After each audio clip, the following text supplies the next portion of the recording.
हम अंधले ज्ञानहीन ज्ञानी,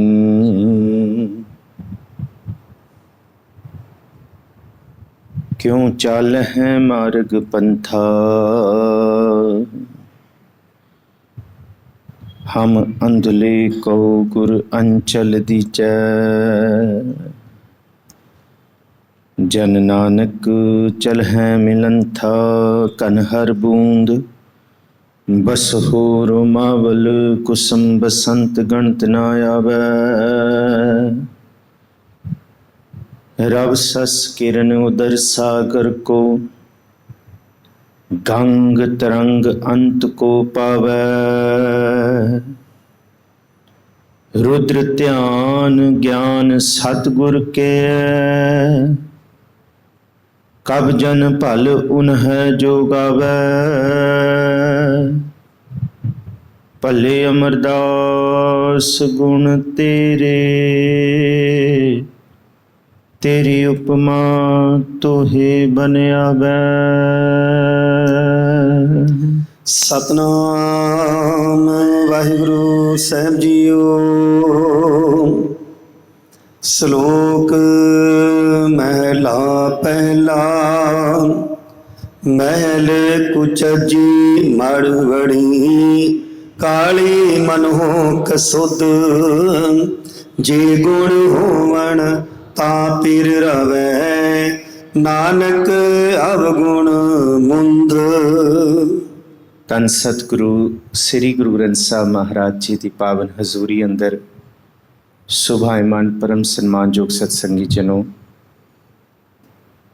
ਆਪ ਸਤਿਗੁਰ ਜੀ ਦੀ ਅੰਮ੍ਰਿਤ ਬਾਣੀ ਸਰਵਣ ਕਰਨ ਵਾਸਤੇ ਜਿੱਥੇ ਗੁਰੂ ਦਰਬਾਰ ਵਿੱਚ ਹਾਜ਼ਰ ਹੋ, ਉੱਥੇ ਘਰਾਂ ਦੇ ਵਿੱਚ ਬੈਠ ਕੇ ਦੇਸਾਂ ਵਿਦੇਸਾਂ 'ਚ ਸਤਿਗੁਰ ਜੀ ਦਾ ਇਹ ਖਜ਼ਾਨਾ, ਇਹ ਅਗਮੀ ਭੰਡਾਰ ਸ਼ਬਦ ਦੇ ਇੱਕ ਅੱਖਰ ਦੇ ਦਰਸ਼ਨ ਕਰਕੇ ਆਪਣੇ ਮਨ ਵਿੱਚ ਵਸਾ ਰਹੇ ਹੋ। ਸਤਿਗੁਰੂ ਗੁਰੂ ਗ੍ਰੰਥ ਸਾਹਿਬ ਜੀ ਦਾ ਕੋਟਾਨ ਕੋਟ ਸ਼ੁਕਰਾਨਾ ਹੈ। ਆਪ ਸੰਗਤ ਦਾ ਵੀ ਸ਼ੁਕਰਾਨਾ ਹੈ ਕਿ ਆਪ ਸੰਗਤ ਦੇ ਉਦਮ ਸਦਕੇ ਇਹ ਸਾਰੇ ਕਾਰਜ ਹੋ ਰਹੇ ਨੇ ਜੀ। ਮਾਰੂ ਰਾਗ ਮਾਰੂ ਕੀ ਵਾਰ ਗੁਰੂ ਅਮਰਦਾਸ ਜੀ ਦੀ ਇਹਦੀ ਵਿਚਾਰ ਕੱਲ੍ਹ ਨੂੰ ਅਸੀਂ ਆਰੰਭ ਕੀਤੀ ਸੀ। 22 ਪੌੜੀਆਂ ਨੇ ਔਰ 47 ਸਲੋਕ ਨੇ, ਔਰ ਸਾਰੇ ਗੁਰੂ ਸਾਹਿਬਾਨਾਂ ਦੇ, ਗੁਰੂ ਨਾਨਕ ਸਾਹਿਬ ਦੇ 18 ਸਲੋਕ ਨੇ ਇਹਦੇ ਵਿੱਚ, ਗੁਰੂ ਰਾਮਦਾਸ ਜੀ ਦੇ ਵੀ ਇਹਦੇ ਵਿੱਚ 2 ਸਲੋਕ ਨੇ, ਗੁਰੂ ਅੰਗਦ ਸਾਹਿਬ ਦਾ 1 ਸਲੋਕ ਹੈ, ਗੁਰੂ ਅਰਜੁਨ ਸਾਹਿਬ ਜੀ ਦੇ ਵੀ ਇਹਦੇ ਵਿੱਚ ਸਿਰਫ 3 ਤੇ 4 ਹੀ ਸਲੋਕ ਨੇ, ਬਾਕੀ ਗੁਰੂ ਅਮਰਦਾਸ ਜੀ ਦੇ ਨੇ। ਸੋ ਅੱਜ ਅਸੀਂ ਆਰੰਭ ਕਰੀਏ। ਸਤਿਗੁਰ ਜੀ ਦੇ ਇਸ ਅਗਮੀ ਖਜ਼ਾਨੇ ਦੀਆਂ 4 ਪੌੜੀਆਂ ਵਿਚਾਰੀਆਂ ਨੇ। 5ਵੀਂ ਪੌੜੀ ਦਾ ਸਲੋਕ ਜਿਹੜਾ ਲੱਗਦਾ ਆਪ ਜੀ ਨੇ ਸਰਵਣ ਕੀਤਾ ਹੈ। ਇਸ ਪੌੜੀ ਦੇ ਵਿੱਚ ਪ੍ਰਭੂ ਦੀ ਬਾਣੀ, ਸਤਿਗੁਰ ਜੀ ਦੀ ਅਗਮੀ ਬਾਣੀ ਜਿਹੜੀ ਸਿੱਖ ਨੂੰ ਮਿਲੀ ਹੈ ਜਾਂ ਜਗਤ ਨੂੰ ਮਿਲੀ ਹੈ, ਹਰ ਇੱਕ ਲਈ ਇਹੀ ਬਾਣੀ ਕੁਚੱਜੀ ਤੋਂ ਸੁਚੱਜ ਸਿਖਾਉਣ ਵਾਲੀ ਹੈ, ਮੈਲੇ ਤੋਂ ਨਿਰਮਲ ਕਰਨ ਵਾਲੀ ਹੈ। ਸੋ ਬਖਸ਼ੋ ਅਸੀਸ, ਕੋਈ ਵੀ ਰਸਨਾ ਵਿਰਵੀ ਨਾ ਰਹੇ। ਗੱਜ ਵੱਜ ਕੇ ਗੁਰੂ ਬਖਸ਼ੀ ਫਤਿਹ ਸਾਂਝੀ ਕਰੋ। ਆਖੋ ਜੀ ਵਾਹਿਗੁਰੂ ਜੀ ਕਾ ਖਾਲਸਾ, ਵਾਹਿਗੁਰੂ ਜੀ ਕੀ ਫਤਿਹ। ਕੁਚੱਜੀ ਸੁਚੱਜੀ ਤੇ ਗੁਣਵੰਤੀ, ਇਹ 3 ਬਾਣੀਆਂ ਨੇ ਗੁਰੂ ਗ੍ਰੰਥ ਸਾਹਿਬ 'ਚ ਇਕੱਠੀਆਂ ਨੇ। ਕੁਚੱਜੀ ਸੁਚੱਜੀ ਗੁਰੂ ਨਾਨਕ ਸਾਹਿਬ ਤੇ ਗੁਣਵੰਤੀ ਗੁਰੂ ਅਰਜੁਨ ਸਾਹਿਬ 'ਚ। ਕੁਚੱਜੀ ਬਾਣੀ ਦੇ ਵਿੱਚ ਮੰਝ ਕੁਚੱਜੀ ਅਮਾਵਣ ਡੋਸੜੇ ਹੋ, ਕਿਉਂ ਸ਼ਹਿਰਾਵਣ ਜਾਉ ਜੀਓ। ਇੱਕ ਤੋਂ ਇੱਕ ਚੜ੍ਹੰਦੀਆਂ ਕੌਣ ਜਾਣੈ ਮੇਰਾ ਨਾਉ ਜੀਓ। ਜਿਹਦੇ ਅੰਦਰ ਕੁਚੱਜ ਹੈ ਉਹਨੂੰ ਇਹ ਪਤਾ ਹੈ ਕਿ ਮੈਂ ਗੁਰੂ ਦੇ ਦਰ ਤੇ ਪ੍ਰਵਾਨ ਨਹੀਂ ਹੋਣਾ। ਤੇ ਗੁਰੂ ਨਾਨਕ ਸਾਹਿਬ ਮਹਾਰਾਜ ਜੀ ਇਸ ਸਲੋਕ 'ਚ ਕਹਿੰਦੇ, ਮਹਲ ਕੁਚੱਜੀ ਮੜਵੜੀ, ਮੜੀ ਕਹਿੰਦੇ ਜੀ ਸਰੀਰ। ਜਿਹੜਾ ਇਸ ਸਰੀਰ ਦੇ ਵਿੱਚ ਆਪਣਾ ਮਨ, ਆਪਣਾ ਤਨ, ਆਪਣੀ ਸੁਰਤ, ਆਪਣੀ ਜਿੰਦ, ਸਭ ਕੁਛ ਇਹਦੇ ਦੁਆਲੇ ਹੀ ਮੰਨਦਾ ਹੈ ਨਾ ਕਿ ਇਹੀ ਸਭ ਕੁਛ ਹੈ, ਇਹਨੂੰ ਹੀ, ਇਹਦੇ ਨਾਲ ਹੀ ਮੋਹ, ਇਹਦੀ ਪ੍ਰੀਤ। ਤੇ ਮਹਾਰਾਜ ਜੀ ਕਹਿੰਦੇ ਕਾਲੀ ਮਨਹੂ ਕਸੁਦ, ਉਹਦੀ ਮੱਤ ਕਸੁੱਧੀ ਹੈ, ਮਤਲਬ ਸ਼ੁੱਧ ਨਹੀਂ ਹੈ ਉਹਦੀ ਮੱਤ ਦੇ ਵਿੱਚ। ਜਿਹੜਾ ਤਨ ਨੂੰ ਸਦਾ ਵਸਤੇ ਹੀ ਹਾਜ਼ਰ ਨਾਜ਼ਰ ਸਮਝਣ ਲੱਗ ਗਿਆ ਮਨੁੱਖ ਕਿ ਤਨ ਨੇ ਸਦਾ ਰਹਿਣਾ, ਮੈਂ ਸਦਾ ਇੱਥੇ ਰਹਿਣ ਵਾਲਾ। ਮਹਾਰਾਜ ਜੀ ਕਹਿੰਦੇ ਮਹਲ ਕੁਚੱਜੀ, ਮਹਲ ਕਹਿੰਦੇ ਜੀ ਇਸਤਰੀ ਨੂੰ। ਜਿਸ ਤਰ੍ਹਾਂ ਅਸੀਂ ਮਹੱਲਾ ਪਹਿਲਾ, ਦੂਜਾ, ਤੀਜਾ ਇਹ ਵੀ ਪੜ੍ਹਦੇ ਹਾਂ, ਤੇ ਉਹ ਮਹਲ ਦਾ ਮਤਲਬ ਘਰ ਨਹੀਂ ਹੈ, ਇਸਤਰੀ ਹੈ। ਜਿਹੜੀ ਜੀਵ ਇਸਤਰੀ ਆਪਣੀ ਸਰੀਰ, ਆਪਣੀ ਕਾਇਆ ਦੇ ਨਾਲ ਪ੍ਰੀਤ ਕਰਦੀ ਹੈ, ਉਹ ਕੁਸੁੱਧ ਹੈ। ਜੇ ਗੁਣ ਹੋਵਨ ਤਾਂ ਪਿਰ ਰਵੈ, ਨਾਨਕ ਅਵਗੁਣ ਮੁੰਦ। ਮੁੰਦ ਵੀ ਔਰਤ ਨੂੰ ਕਿਹਾ, ਜੀਵ ਇਸਤਰੀ ਨੂੰ ਕਿਹਾ। ਜੇ ਗੁਣ ਹੋਣਗੇ ਤੇ ਤਾਂ ਗੁਰੂ ਦੇ ਦਰਬਾਰ ਦੇ ਵਿੱਚ ਪ੍ਰਵਾਨਗੀ ਹੈ। ਇੱਥੇ ਇਕੱਲਾ ਪਾਰ ਦਾ ਭੇਖ ਨਹੀਂ, ਜ਼ੁਬਾਨ ਗਿਆਨ ਧਿਆਨ ਦੀਆਂ ਗੱਲਾਂ ਰੜ ਕੇ ਸੁਣਾ ਦੇਣੀਆਂ ਇਹ ਵੀ ਨਹੀਂ, ਪਾਠ ਪੜ੍ਹ ਲੈਣੇ ਇਹ ਵੀ ਨਹੀਂ ਪ੍ਰਮਾਣ। ਜੇ ਸੰਸਾਰ ਤੇ ਆਤਮਕ ਇਹ ਦੋ ਗੁਣਾਂ ਦੇ ਵਿੱਚ ਬੰਦਾ ਪ੍ਰਮਾਣ ਹੈ ਨਾ, ਦੋਨੋਂ ਗੁਣ ਹੋਣ, ਸੰਸਾਰਿਕ ਗੁਣ ਵੀ ਹੈ ਉਹਦੇ ਅੰਦਰ, ਰੂਹਾਨੀ ਗੁਣ ਵੀ ਹੈ, ਫਿਰ ਸਾਹਿਬ ਜੀ ਕਹਿੰਦੇ ਉਹ ਫਿਰ ਪ੍ਰਭੂ ਦੇ ਦਰ ਤੇ ਪ੍ਰਮਾਣ ਹੁੰਦਾ ਹੈ। ਨਹੀਂ ਤੇ ਇੱਥੇ ਜੀਵ ਇਸਤਰੀ ਅਵਗੁਣ ਰੂਪ ਦੇ ਵਿੱਚ ਆਉਂਦੀ ਹੈ ਤੇ ਅਵਗੁਣੀ ਖੱਟ ਕੇ ਜਾਂਦੀ ਹੈ ਜੀ। ਮਹਿਲਾ ਪਹਿਲਾ ਸਾਚ ਸੀਲ ਸਚ ਸੰਜਮੀ, ਸਾਪੂਰੀ ਪਰਵਾਰ, ਨਾਨਕ ਅਹਨਿਸ ਸਦਾ ਭਲੀ, ਫਿਰ ਕਹਿਤ ਪਿਆਰ। ਸਾਚ ਸੀਲ ਸਚ ਸੰਜਮੀ ਸਾਪ ਪੂਰੀ ਪਰਿਵਾਰ। ਹੁਣ ਫਿਰ ਜੇ ਗੁਣਾਂ ਦਾ ਜ਼ਿਕਰ ਕੀਤਾ ਤੇ ਫਿਰ ਕਿਹੜੇ ਗੁਣ ਨੇ, ਉਹ ਗੁਣ ਵੀ ਦੱਸ ਦਿੱਤੇ ਕਿ ਜਿਹਦੇ ਅੰਦਰ ਆਵੋ ਭੈਣੇ ਗੱਲ ਮਿਲ ਹੈ, ਅੰਕ ਸਹੇਲੜੀਆਂ ਮਿਲ ਕੇ ਕਰਹਿ ਕਹਾਣੀਆਂ, ਸਮਰੱਥ ਕੰਤ ਕੀਆਂ, ਸਾਚੇ ਸਾਹਿਬ ਸਭ ਗੁਣ ਅਵਗੁਣ ਸਭ ਅਸਾਂ। ਤੇ ਉਹਦੇ ਵਿੱਚ 3 ਗੁਣਾਂ ਦਾ ਜ਼ਿਕਰ ਤੇ ਅਕਸਰ ਹੀ ਆਇਆ, ਸਹਿਜ ਸੰਤੋਖ ਸ਼ਿੰਗਾਰਿਆ ਮਿੱਠਾ ਬੋਲਣੇ। ਸਹਿਜ ਤੇ ਸੰਤੋਖ ਦਾ ਸ਼ਿੰਗਾਰ ਕੀਤਾ ਹੋਏ ਤੇ ਮਿੱਠੇ ਬੋਲ ਤੇਰੀ ਜ਼ੁਬਾਨ ਦੇ ਵਿੱਚ ਹੋਣ, ਜਾਣੇ ਵਣ ਸੋ ਅੱਖਰ ਖਵਣ ਗੁਣ ਜੇਬਾ ਮਣੀਆਂ ਮੰਤ। ਸਾਹਿਬ ਜੀ ਕਹਿੰਦੇ ਸਾਚ ਸੀਲ ਸੱਚ ਸੰਜਮੀ, ਜਿਹਦੇ ਅੰਦਰ ਸੱਚ ਹੈ, ਸੀਲ ਹੈ, ਕਰੈਕਟਰ ਹੈ, ਸੱਚ ਸਤ ਵਰਤ ਰਿਹਾ, ਰੱਬ ਵਰਤ ਰਿਹਾ, ਤੇ ਸੰਜਮ ਹੈ ਅੰਦਰ, ਸਬਰ ਹੈ ਇੰਦਰੀਆਂ ਨੂੰ ਕਾਬੂ ਕਰਨ ਦਾ, ਕਿ ਇਹ ਨਹੀਂ ਕਿ ਇੱਕਦਮ ਹੀ ਕ੍ਰੋਧ ਆ ਜਾਏ, ਇੱਕਦਮ ਹੀ ਮਨ ਨਹੀਂ, ਹਰ ਇੱਕ ਚੀਜ਼ ਦੇ ਵਿੱਚ ਸੰਜਮ ਹੋਏ, ਹਰ ਇੱਕ ਚੀਜ਼ ਦਾ ਬਰਦਾਸ਼ਤ ਹੋਏ, ਖਵਣ ਗੁਣ ਹੋਏ, ਕਿਸੇ ਦੀ ਹੋਂਦ ਬਰਦਾਸ਼ਤ ਕਰਨ ਵਾਲਾ ਗੁਣ ਹੋਏ।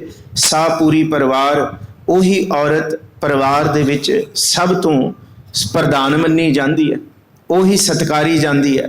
ਨਾਨਕ ਅਹਨੇ ਸਦਾ ਭਲੀ, ਫਿਰ ਕਹਿ ਹੇਤ ਪਿਆਰ, ਉਹੀ ਭਲੀ ਹੈ ਜਿਨੇ ਇਹ ਗੁਣ ਧਾਰਨ ਕੀਤੇ ਨੇ ਤੇ ਪ੍ਰਭੂ ਦੇ ਦਰ ਤੇ ਪ੍ਰਵਾਨ ਹੋਈ ਹੈ, ਤੇ ਉਹਦੇ ਵਿੱਚ ਹੀ ਪ੍ਰਭੂ ਦਾ ਪਿਆਰ ਹੈ, ਤੇ ਪ੍ਰਭੂ ਦੇ ਪਿਆਰ ਕਰਕੇ ਪ੍ਰਭੂ ਉਹਦੇ ਉੱਤੇ ਤਰੁੱਠਦਾ ਹੈ ਜੀ। ਪੌੜੀ ਆਪਣਾ ਆਪ ਪਛਾਣਿਆ, ਨਾਮ ਨਿਧਾਨ ਪਾਇਆ, ਕਿਰਪਾ ਕਰਕੇ ਆਪਣੀ ਗੁਰ ਸ਼ਬਦ ਮਿਲਾਇਆ।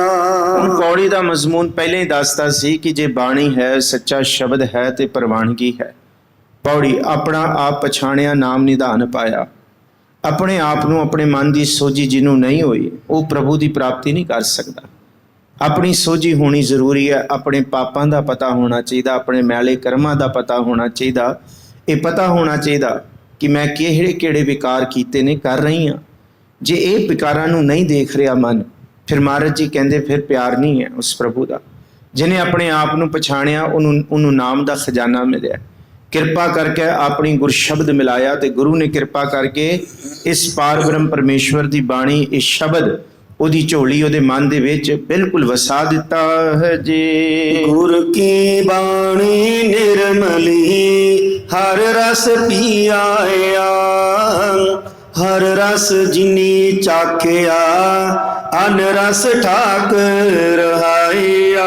ਫਿਰ ਹਰ ਰਸ ਦੀ ਸਦਾ ਤ੍ਰਿਪਤ ਪਏ, ਫਿਰ ਤ੍ਰਿਸ਼ਨਾ ਭੁੱਖ ਗਵਾਇਆ। ਗੁਰੂ ਅਮਰਦਾਸ ਮਹਾਰਾਜ ਜੀ ਨੇ ਬਾਣੀ ਦਾ ਜ਼ਿਕਰ ਬਹੁਤ ਕੀਤਾ ਹੈ। ਇਹ ਸੱਚੀ ਬਾਣੀ ਆਵੋ ਸਿੱਖ ਸਤਿਗੁਰੂ ਕੇ ਪਿਆਰਿਓ, ਗਾਵੋ ਸੱਚੀ ਬਾਣੀ। ਜਾਂ ਸਤਿਗੁਰੂ ਬਿਨਾ ਹੋਰ ਕੱਚੀ ਹੈ ਬਾਣੀ, ਬਾਣੀ ਤਾਂ ਕੱਚੀ ਸਤਿਗੁਰੂ ਬਾਝੋਂ ਹੋਰ ਕੱਚੀ ਬਾਣੀ। ਮਹਾਰਾਜ ਜੀ ਕਹਿੰਦੇ ਜਿਹੜੀ ਗੁਰੂ ਕੀ ਸੱਚੀ ਬਾਣੀ ਹੈ ਉਹ ਨਿਰਮਲ ਹੈ, ਤੇ ਇਹਨੂੰ ਜਪਣ ਨਾਲ ਮਨ ਵੀ ਨਿਰਮਲ ਹੁੰਦਾ ਹੈ। ਗੁਰ ਕੀ ਬਾਣੀ ਨਿਰਮਲੀ, ਹਰ ਰਸ ਪੀ ਆਇਆ। ਇਹਦੇ ਵਿੱਚ ਹਰ ਰਸ ਹੈ, ਪ੍ਰਭੂ ਦਾ ਰਸ ਹੈ। ਜਿਹਨੇ ਪੀ ਲਿਆ, ਜਿਹਨੇ ਚੱਖ ਲਿਆ, ਹਰ ਰਸ ਜਿਨੀ ਚਾਖਿਆ, ਅਨ ਰਸ ਠਾਕ ਰਹਾਇਆ। ਉਹਦੇ ਝੂਠੇ ਤੇ ਫਿੱਕੇ ਰਸ ਸਭ ਖਤਮ ਹੋ ਗਏ। ਉਹਦੇ ਅੰਦਰ ਝੂਠ ਦਾ ਰਸ ਖਤਮ ਹੋ ਗਿਆ, ਸੱਚ ਵਰਤ ਗਿਆ। ਉਹਦੇ ਅੰਦਰ ਅਨ ਰਸ ਚਲੇ ਗਏ। ਨਿੰਦਾ, ਚੁਗਲੀ, ਤ੍ਰਿਸ਼ਨਾ, ਦਵੈਸ਼, ਜ਼ੁਬਾਨ ਦੇ ਜਿੰਨੇ ਵੀ ਤਰ੍ਹਾਂ ਦੇ ਵਿਕਾਰੀ ਰਸ ਕੀ ਕਹੇ ਨੇ, ਉਹ ਉਸ ਤੋਂ ਪਰਹੇਜ਼ ਕਰਕੇ ਗੁਰੂ ਦੇ ਸ਼ਬਦ ਦੇ ਸੱਚ ਰਸ ਵਿੱਚ ਜੁੜ ਜਾਂਦੀ ਹੈ। ਤੇ ਸਾਹਿਬ ਜੀ ਬਖਸ਼ਿਸ਼ ਕਰਦੇ, ਹਰ ਰਸ ਪੀ ਸਦਾ ਤ੍ਰਿਪਤ ਭਏ, ਫਿਰ ਤ੍ਰਿਸ਼ਨਾ ਭੂਖ ਗਵਾਇਆ। ਮਹਾਰਾਜ ਕਹਿੰਦੇ ਤ੍ਰਿਸ਼ਨਾ ਤੇ ਭੂਖ ਖਤਮ ਕਰ, ਆਪਣੇ ਅੰਦਰੋਂ ਸਬਰ ਲੈ ਕੇ ਆ, ਸ਼ੁਕਰ ਲੈ ਕੇ ਆ। ਜ਼ਰੂਰਤਾਂ ਦੇ ਵਿੱਚ ਤੇ ਖੁਆਇਸ਼ਾਂ ਦੇ ਵਿੱਚ ਬੜਾ ਫਰਕ ਹੈ। ਆਓ ਜੀ ਹੁਣ ਇਸ ਤੋਂ ਬਾਅਦ ਜਿਹੜੀ ਅਗਲੀ ਪੌੜੀ ਤੇ ਉਹਦੇ ਸਲੋਕਾਂ ਦਾ ਮਜ਼ਮੂਨ ਸ਼ੁਰੂ ਹੋ ਰਿਹਾ ਹੈ। ਉਹਦੇ ਵਿੱਚ ਆਉਣ ਵਾਲੇ ਪੌੜੀਆਂ ਤੇ ਸਲੋਕਾਂ ਦੇ ਵਿੱਚ ਸਤਿਗੁਰ ਜੀ ਜ਼ਰੂਰਤ, ਖੁਆਇਸ਼ ਤੋਂ ਬਾਅਦ ਫਿਰ ਫਰਮਾਇਸ਼, फरमाइश तो बाद फिर अगे दियां ਜਿਹੜੀਆਂ ਲੋੜਾਂ ਦਾ ਸਫ਼ਰ ਹੈ ਉਹ ਕਦੀ ਖਤਮ ਨਹੀਂ ਹੁੰਦਾ। ਉਹੀ ਸਤਿਗੁਰੂ ਜੀ ਕਹਿ ਰਹੇ ਹੈ ਕਿ ਜਿਹੜਾ ਜ਼ਰੂਰਤ ਦਾ ਸਮਾਨ ਹੈ ਉਹਨੇ ਤੇ ਰੱਬ ਨੇ ਦੇ ਦੇਣਾ, ਪਰ ਬੰਦੇ ਦੀ ਖੁਆਇਸ਼ਾਂ ਕਦੀ ਪੂਰੀਆਂ ਨਹੀਂ ਹੋਣੀਆਂ। ਖੁਆਇਸ਼ਾਂ ਫਿਰ ਵੱਧਦੀਆਂ ਜਾਂਦੀਆਂ, ਫਿਰ ਖੁਆਇਸ਼ਾਂ ਮਨਾਹਿਸ਼ ਤੱਕ ਪਹੁੰਚ ਜਾਂਦੀ ਹੈ, ਫਿਰ ਇਹ ਫਰਮਾਇਸ਼ ਤੱਕ, ਦਿਖਾਵੇ ਤੱਕ ਪਹੁੰਚ ਜਾਂਦੀ ਹੈ। ਇਹ ਸਾਰੇ ਮਜ਼ਮੂਨ ਅੱਗੇ ਚੱਲਣਗੇ ਜੀ। ਹੁਣ ਸਰਵਣ ਕਰੋ ਜੀ। ਸ਼ਲੋਕ ਮਹਿਲਾ ਤੀਜਾ। ਪਿਰ ਖੁਸੀਏ ਧਨ ਰਾਵੀਏ, ਤਨ ਔਰ ਨਾਮ ਸ਼ਿੰਗਾਰ। ਨਾਨਕ ਧਨ ਆਗੈ ਖੜੀ, ਸ਼ੋਭਾਵੰਤੀ ਨਾਰ। ਪਿਰ ਨੂੰ ਉਹੀ ਖੁਸ਼ ਕਰ ਸਕਦਾ ਜਿਹੜਾ ਪਿਰ ਦੇ ਹੁਕਮ ਵਿੱਚੋਂ ਤੁਰੇਗਾ। ਔਰ ਇਹ ਸ਼ਬਦ ਦਾ ਮਜ਼ਮੂਨ ਇਸ ਰੂਪ ਦੇ ਵਿੱਚ ਲੈ ਕੇ ਤੁਰੋ ਕਿ ਇਸ ਜਗ ਮੈਂ ਪੁਰਖ ਏਕ ਹੈ, ਹੋਰ ਸਗਲੀ ਨਾਰ ਸਬਾਈ। ਆਪਾਂ ਇਹ ਪੜ੍ਹਦੇ ਹਾਂ, ਹੋਰ ਸਗਲੀ ਨਾਰ ਸਬਾਈ, ਇਸ ਜਗ ਮੈਂ ਪੁਰਖ ਏਕ ਹੈ। ਅਸੀਂ ਸਾਰੀਆਂ ਹੀ ਨਾਰਾਂ ਹੈਗੀਆਂ, ਅਸੀਂ ਸਾਰੀਆਂ ਉਹਦੀਆਂ ਜੀਵ ਇਸਤਰੀਆਂ ਹੈਗੀਆਂ। ਸਾਚਾ ਖਸਮ ਹਮਾਰਾ, ਹਮ ਸ਼ਹਿਕੇਰੀਆਂ ਦਾਸੀਆਂ। ਮਹਾਰਾਜ ਜੀ ਕਹਿੰਦੇ ਜੇ ਉਹਦੀ ਖੁਸ਼ੀ ਲੈਣੀ ਹੈ, ਫਿਰ ਖੁਸ਼ੀਏ ਧਨ ਰਾਵੀਏ, ਧਨ ਉਰ ਨਾਮ ਸ਼ਿੰਗਾਰ। ਜਿਹਨੇ ਬਾਹਰ ਦਾ ਫਿੱਕਾ ਸ਼ਿੰਗਾਰ ਉਤਾਰ ਕੇ ਅੰਦਰ ਦਾ ਸੱਚਾ ਸ਼ਿੰਗਾਰ ਧਾਰਨ ਕਰ ਲਿਆ ਨਾ। ਬਾਹਰ ਦਾ ਸ਼ਿੰਗਾਰ ਕਿਹੜਾ? ਫਰੀਦਾ ਕੰਨ ਮੁਸੱਲਾ ਸੂਫ ਗਲ ਦਿਲ ਕਾਤੀ ਗੁੜਵਾਤ। ਜੇ ਕੋਈ ਅਮੀਰ ਬੰਦਾ ਦਿਸ ਜਾਏ ਤੇ ਉਹਨੂੰ ਝੁਕ ਜਾਣਾ, ਮਿੱਠਾ ਬੋਲ ਲੈਣਾ। ਜੇ ਕੋਈ ਗਰੀਬ ਮਾਤੜ ਮਿਲ ਜਾਏ ਤੇ ਉਹਦੇ ਤੇ ਧੱਕਾ। ਇਹ ਵਾਲਾ ਬਾਹਰ ਦਾ ਸ਼ਿੰਗਾਰ ਝੂਠਾ ਸ਼ਿੰਗਾਰ ਨਹੀਂ ਹੈ। ਉਹਦੇ ਅੱਖਾਂ ਦੇ ਵਿੱਚ ਸਬਰ ਹੈ, ਸੰਤੋਖ ਹੈ। ਉਹਦੇ ਅੰਦਰ ਦਿਲੀ ਸ਼ਿੰਗਾਰ ਹੈ। ਅੰਦਰ ਦੇ ਅੱਖਰ ਦੇ ਵਿੱਚ ਖਿਵਣ ਗੁਣ ਹੈ, ਜਿਹਵਾ ਮਣੀਆਂ ਮੰਤ ਹੈ। ਇਹ ਤ੍ਰੈ ਭੈਣੇ ਵੇਸ ਕਰ ਤਾਂ ਵਸ ਆਵੀ ਕੰਤ। ਇਹ ਵਾਲੀ ਬਖਸ਼ਿਸ਼ ਹੈ। ਪਿਰ ਖੁਸ਼ੀਏ, ਖੁਸ਼ੀ ਉਸ ਪਿਰ ਦੀ ਖੁਸ਼ੀ ਉਸ ਧਨ ਨੂੰ ਮਿਲਦੀ ਹੈ, ਉਸ ਔਰਤ ਜੀਵ ਇਸਤਰੀ ਨੂੰ ਮਿਲਦੀ ਹੈ ਜਿਹਦੇ ਹਿਰਦੇ ਵਿੱਚ ਨਾਮ ਦਾ ਸ਼ਿੰਗਾਰ ਹੈ। ਨਾਨਕ ਧਨ ਆਗਿਆ ਖੜੀ, ਸ਼ੋਭਾਵੰਤੀ ਨਾਰ। ਕਿਉਂਕਿ ਢੂੰਡੇਂਦੀਏ ਸੁਹਾਗ ਕੂ, ਤੋ ਤਨਕਾਈ ਕੋਰ। ਜਿਨਾ ਨਾਉ ਸੁਹਾਗਣੀ ਤਿਨਾ ਝਾਕ ਨਾ ਹੋਰ। ਕਿ ਉਹ ਜਿਹੜਾ ਖਸਮ ਹੈ ਨਾ, ਵਾਹਿਗੁਰੂ ਹੈ, ਉਸ ਤੋਂ ਬਿਨਾਂ ਕਿਸੇ ਹੋਰ ਦੇ ਉੱਤੇ ਨਜ਼ਰ ਨਹੀਂ। ਕਿਉਂਕਿ ਅੰਦਰ ਸੱਚ, ਕਿਉਂਕਿ ਸੁਹਾਗਣ ਦੇ ਚਿੰਨ੍ਹ ਸੁਣੋ ਕਿ ਸੁਹਾਗਣ ਦੇ ਚਿੰਨ੍ਹ ਕਿਹੜੇ ਨੇ। ਨਾਨਕ ਸੁਹਾਗਣ ਦਾ ਕਿਆ ਚਿੰਨ੍ਹ ਹੈ? ਅੰਦਰ ਸੱਚ, ਉਰ ਦੇ ਅੰਦਰ, ਹਿਰਦੇ ਦੇ ਅੰਦਰ ਸੱਚ ਹੋਏ। ਅੰਦਰ ਸੱਚ, ਮੁਖ ਉਜਲਾ, ਖਸਮੈ ਮਾਏ ਸਮਾਏ। ਤਿੰਨੋਂ ਗੱਲਾਂ ਇਹਦੇ ਵਿੱਚ ਕੀਤੀਆਂ। ਉਰ ਦੇ ਅੰਦਰ ਪ੍ਰਭੂ ਦਾ ਪ੍ਰੇਮ ਹੈ, ਸ਼ਿੰਗਾਰ ਹੈ, ਤੇ ਕਹਿੰਦੇ ਮੁਖ ਦੇ ਉੱਤੇ ਪ੍ਰਭੂ ਦੇ ਨਾਮ ਦਾ ਚਾਨਣ ਹੈ। ਤੇ ਸਾਹਿਬ ਜੀ ਧੰਨ ਗੁਰੂ ਅਮਰਦਾਸ ਮਹਾਰਾਜ ਜੀ ਕਹਿੰਦੇ ਨਾਨਕ ਧਨ ਆਗਿਆ ਖੜੀ। ਉਹ ਪ੍ਰਭੂ ਦੇ ਹੁਕਮ ਦੇ ਲਈ ਬਿਲਕੁਲ ਤਿਆਰ ਬਰ ਤਿਆਰ ਖੜੀ ਹੈ, ਸ਼ੋਭਾਵੰਤੀ ਨਾਲ। ਤੇ ਉਹਦਾ ਮੁਖ ਖੇੜੇ ਦੇ ਵਿੱਚ ਪ੍ਰਭੂ ਦੀ ਸ਼ੋਭਾ ਪ੍ਰਾਪਤ ਕਰਦਾ ਹੈ ਜੀ। ਮਹਿਲਾ ਪਹਿਲਾ।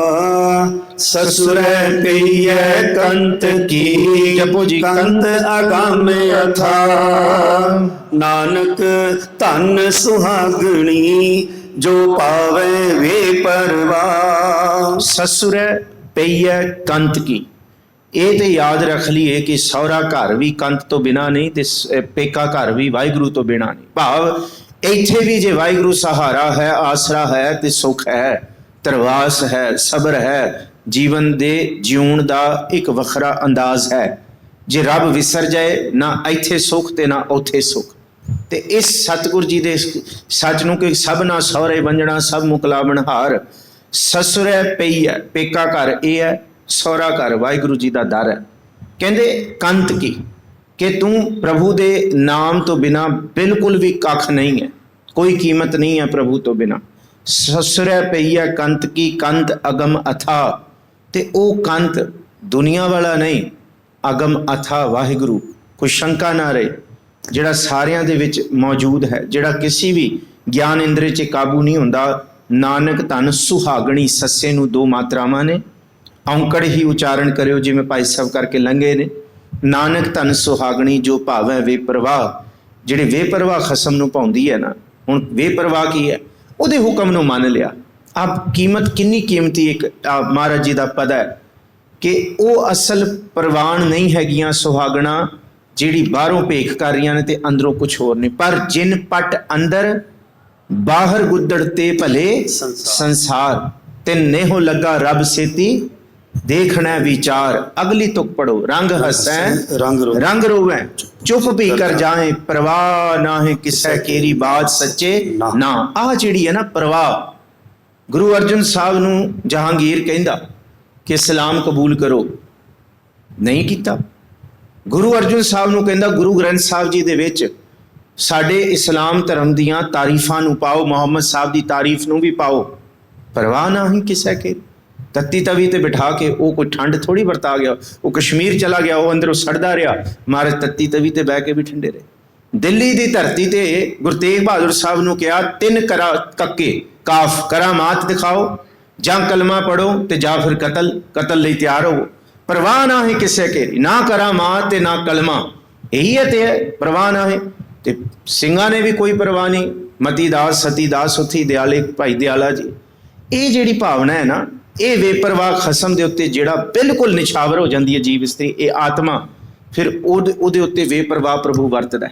ਉਹ ਫਿਰ ਦੁਨੀਆ ਦਾ ਕੋਈ ਭੈ ਨਹੀਂ ਰੱਖਦੀ। ਨਾਨਕ ਧਨ ਆਗਿਆ ਖੜੀ, ਇਹ ਜਿਹੜਾ ਸਤਿਗੁਰ ਜੀ ਦਾ ਬਚਨ ਪਿੱਛੇ ਪੜ੍ਹ ਕੇ ਆਇਆ ਨਾ, ਇਹਨੂੰ ਚੇਤੇ ਰੱਖਿਓ। ਜਿਹੜਾ ਹੁਕਮ ਦੇ ਵਿੱਚ ਹੈ, ਜਿਹੜਾ ਹਾਜ਼ਰ ਨਾਜ਼ਰ ਪ੍ਰਭੂ ਨੂੰ ਸਮਝ ਰਿਹਾ ਹੈ, ਫਿਰ ਉਹੀ ਸੁਹਾਗਣੀ, ਉਹੀ ਜੀਵ ਇਸਤਰੀ ਪ੍ਰਵਾਨ ਹੈ ਜੋ ਭਾਵੇਂ ਬੇਪਰਵਾਹ ਪ੍ਰਭੂ ਦੇ ਹੁਕਮ ਵਿੱਚ ਤੁਰੀ ਹੋਈ ਹੈ। ਜੇ ਪੌੜੀ ਤਖਤ ਰਾਜਾ ਸੋਭ ਹੈ, ਜੇ ਤਖਤ ਲਾਇਕ ਹੋਈ, ਜਿਨੀ ਸੱਚ ਪਛਾਣਿਆ ਸੱਚ ਰਾਜੇ ਸੇਈ। ਹੁਣ ਮਹਾਰਾਜ ਜੀ ਕਹਿੰਦੇ ਆ ਅਸਲ ਦੇ ਵਿੱਚ ਉਹੀ ਮਨੁੱਖ ਜਿਹੜਾ ਕੋਈ ਤਖਤ ਤੇ ਬੈਠਾ ਹੈ, ਜੇ ਆਪਣੀ ਲੋਕਾਈ, ਆਪਣੀ ਉਮਤ, ਆਪਣੇ ਲੋਕਾਂ ਦੀ ਉਹ ਸੇਵਾ ਨਹੀਂ ਕਰਦਾ ਤੇ ਫਿਰ ਉਹਦਾ ਕੋਈ ਹੱਕ ਨਹੀਂ ਹੈ ਤਖਤ ਉੱਤੇ ਬੈਠਣ ਦਾ, ਉਹਨੂੰ ਸਿੱਧਾ ਧਰਤੀ ਤੇ ਪਟਕ ਦਿੰਦਾ ਰੱਬ। ਪਰ ਹਾਂ, ਜਿਹੜਾ ਧਰਤੀ, ਆਪਣੀ ਉਮਤ, ਆਪਣੀ ਲੋਕਾਈ, ਦਾਸ ਨੇ ਕਿੰਨੀ ਵਾਰੀ ਬੇਨਤੀ ਕੀਤੀ ਹੈ। ਗੁਰੂ ਤੇਗ ਬਹਾਦਰ ਸਾਹਿਬ ਜੀ ਦਾ ਸਥਾਨ ਹੈ ਜੀ ਸੀਸ ਗੰਜ। ਗੰਜ ਕਹਿੰਦੇ ਖਜ਼ਾਨੇ ਨੂੰ। ਜਿਸ ਗੁਰੂ ਨੇ, ਜਿਸ ਮੁਰਸ਼ਦ ਨੇ ਆਪਣੀ ਉਮਤ ਵਾਸਤੇ ਆਪਣੇ ਸਰੀਰ ਨੂੰ ਵੀ ਗੰਜ ਖਜ਼ਾਨੇ ਰੂਪ ਦੇ ਵਿੱਚ ਵਰਤ ਦਿੱਤਾ ਨਾ, ਐਸਾ ਕੋਈ ਤਖਤ ਤੇ ਬੈਠਣ ਵਾਲਾ ਰਾਜਾ ਦੂਸਰਾ ਨਹੀਂ ਮਿਲੇਗਾ। ਕਿਉਂਕਿ ਤੇਗ ਬਹਾਦਰ ਸੀ ਕਿਰਿਆ ਕਰੀ ਨਾ ਕਿਨਹੁ, ਕੋਈ ਵੀ ਨਹੀਂ ਕਰੇਗਾ। ਔਰ ਇਹ ਸਿੱਖ ਦੇ ਲਈ ਜਿਹੜਾ ਗੁਰੂ ਨੇ ਸੇਵਾਵਾਂ ਬਖਸ਼ੀਆਂ ਨੇ, ਤਖਤ ਰਾਜਾ ਸੋਭ ਹੈ ਜੇ ਤਖਤੈ ਲਾਇਕ ਹੋਈ, ਜੇ ਉੱਥੇ ਬੈਠਣ ਦੇ ਲਾਇਕ ਹੈ, ਉਮਤ ਦੀ ਸੁਣ ਰਿਹਾ, ਹੁਕਮ ਮੰਨ ਰਿਹਾ ਉਮਤ ਦਾ, ਇਹ ਨਹੀਂ ਕਿ ਇਕੱਲਾ ਉਮਤ ਤੇ ਹੁਕਮ ਚਲਾ ਰਿਹਾ।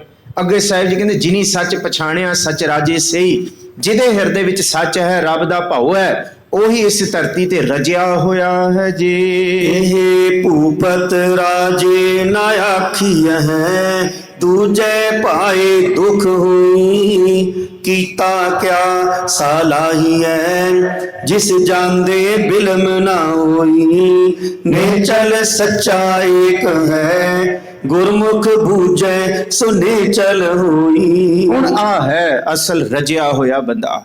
ਇਹਦੇ ਰਾਜੇ ਦਾ ਮਤਲਬ, ਜਿਹੜਾ ਰਾਜ ਦਾ ਅਰਥ ਹੈ ਨਾ ਗੁਰੂ ਗ੍ਰੰਥ ਸਾਹਿਬ ਜੀ ਦੀ ਬਾਣੀ 'ਚ, ਉਹ ਭਾਵੇਂ ਗੁਰੂ ਅਰਜਨ ਸਾਹਿਬ ਨੂੰ ਪੜ੍ਹ ਲਿਓ, ਬਿਨਾ ਸੰਤੋਖ ਨਹੀਂ ਕੋ ਰਾਜਾ। ਜਿਹਦੇ ਅੰਦਰ ਰੱਜ ਆ ਗਿਆ ਨਾ, ਉਹੀ ਅਸਲ ਦੇ ਵਿੱਚ ਰਾਜ ਕਮਾਉਣ ਦੇ ਲਾਇਕ ਹੈ ਗੁਰੂ ਗ੍ਰੰਥ ਸਾਹਿਬ ਜੀ ਦੀ ਬਾਣੀ। ਕਿਉਂਕਿ ਜੇ ਭਾਈ ਗੁਰਦਾਸ ਜੀ ਨੂੰ ਪੜ੍ਹੋ, ਭਗਤ ਵੱਡਾ ਰਾਜਾ ਜਨਕ ਹੈ, ਗੁਰਮੁਖ ਮਾਇਆ ਵਿੱਚ ਉਦਾਸੀ। ਇਹ ਉਦਾਹਰਣ ਦਿੱਤਾ ਹੈ ਕਿ ਜੇ ਭਗਤੀ ਵੀ ਹੈ ਤੇ ਰਾਜ ਵੀ ਹੈ, ਤੇ ਰਾਜ ਹੋਣ ਤੇ ਫਿਰ ਐਸੇ ਰਾਜੇ ਦਾ ਜ਼ਿਕਰ ਕੀਤਾ ਹੋਇਆ, ਟੂੰਡੇ ਅਸ ਰਾਜੇ ਕੀ ਧੁਨੀ, ਕਿ ਜਿਹਨੂੰ ਆਸਾ ਕੀ ਵਾਰ 'ਚ ਪੜ੍ਹਦੇ ਆ, ਜਿਹਦਾ ਹੱਥ ਵੱਢ ਕੇ ਉਹਦੇ ਪਿਓ ਨੇ ਸੁਟਵਾਤਾ ਸੀ। ਅੰਤਮ ਕਿ ਜਿਹਨੂੰ ਰੱਬ ਨੇ ਰਾਜ ਦੇਣਾ, ਉਸ ਨੂੰ ਰਾਜ ਕੋਈ ਖੋ ਨਹੀਂ ਸਕਦਾ। ਜਿਹੜੀ ਵਾਰ ਅਸੀਂ ਉਹਦੀ ਧੁਨੀ ਅਸੀਂ ਪੜ੍ਹਦੇ ਹਾਂ, ਉਹ ਰੱਬ ਨੇ ਦੇਣਾ ਹੀ ਦੇਣਾ ਹੈ। ਤੇ ਗੁਰੂ ਨਾਨਕ ਸਾਹਿਬ ਮਹਾਰਾਜ ਜੀ ਔਰ ਗੁਰੂ ਅਮਰਦਾਸ ਜੀ ਇੱਥੇ ਕਹਿੰਦੇ ਇਹ ਭੂਪਤ ਰਾਜੇ ਨਾ ਆਖੀਆਂ ਦੂਜੇ ਭਾਏ ਦੁੱਖ ਹੋਈ।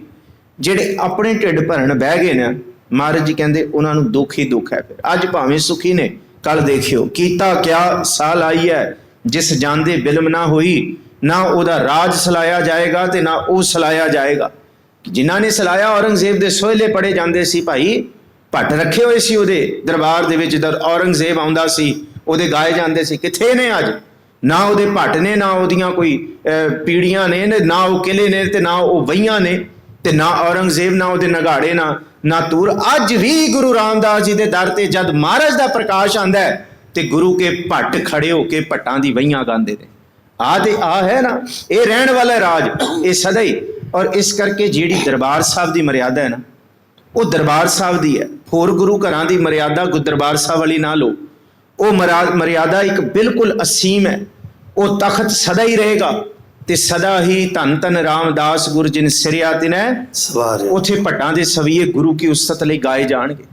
ਇਹ ਰਾਜ ਸਦਾ ਹੀ ਰਹੇਗਾ। ਇਸ ਕਰਕੇ ਉਹਨੂੰ ਕੀ ਸਲਾਉਣਾ ਜਿਹੜਾ ਆਇਆ ਤੇ ਆ ਕੇ ਚਲਾ ਜਾਏਗਾ, ਜਿਹਨੂੰ ਜਾਂਦਿਆਂ ਬਿਲਮ ਨਹੀਂ ਲੱਗਣਾ। ਨਿਹਚਲ ਸੱਚਾ ਏਕ ਹੈ ਗੁਰਮੁਖ ਬੂਝੈ, ਸੋ ਨਿਹਚਲ ਹੋਈ ਜਿਹੜਾ ਸਦਾ ਰਹਿਣ ਵਾਲਾ ਹੈ, ਅਚਲ ਹੈ। ਨਿਹਚਲ ਹੈ ਜਿਹੜਾ ਜਾਣ ਵਾਲਾ ਨਹੀਂ ਹੈ, ਜੇ ਉਹਨੂੰ ਚੇਤੇ ਕਰੋ।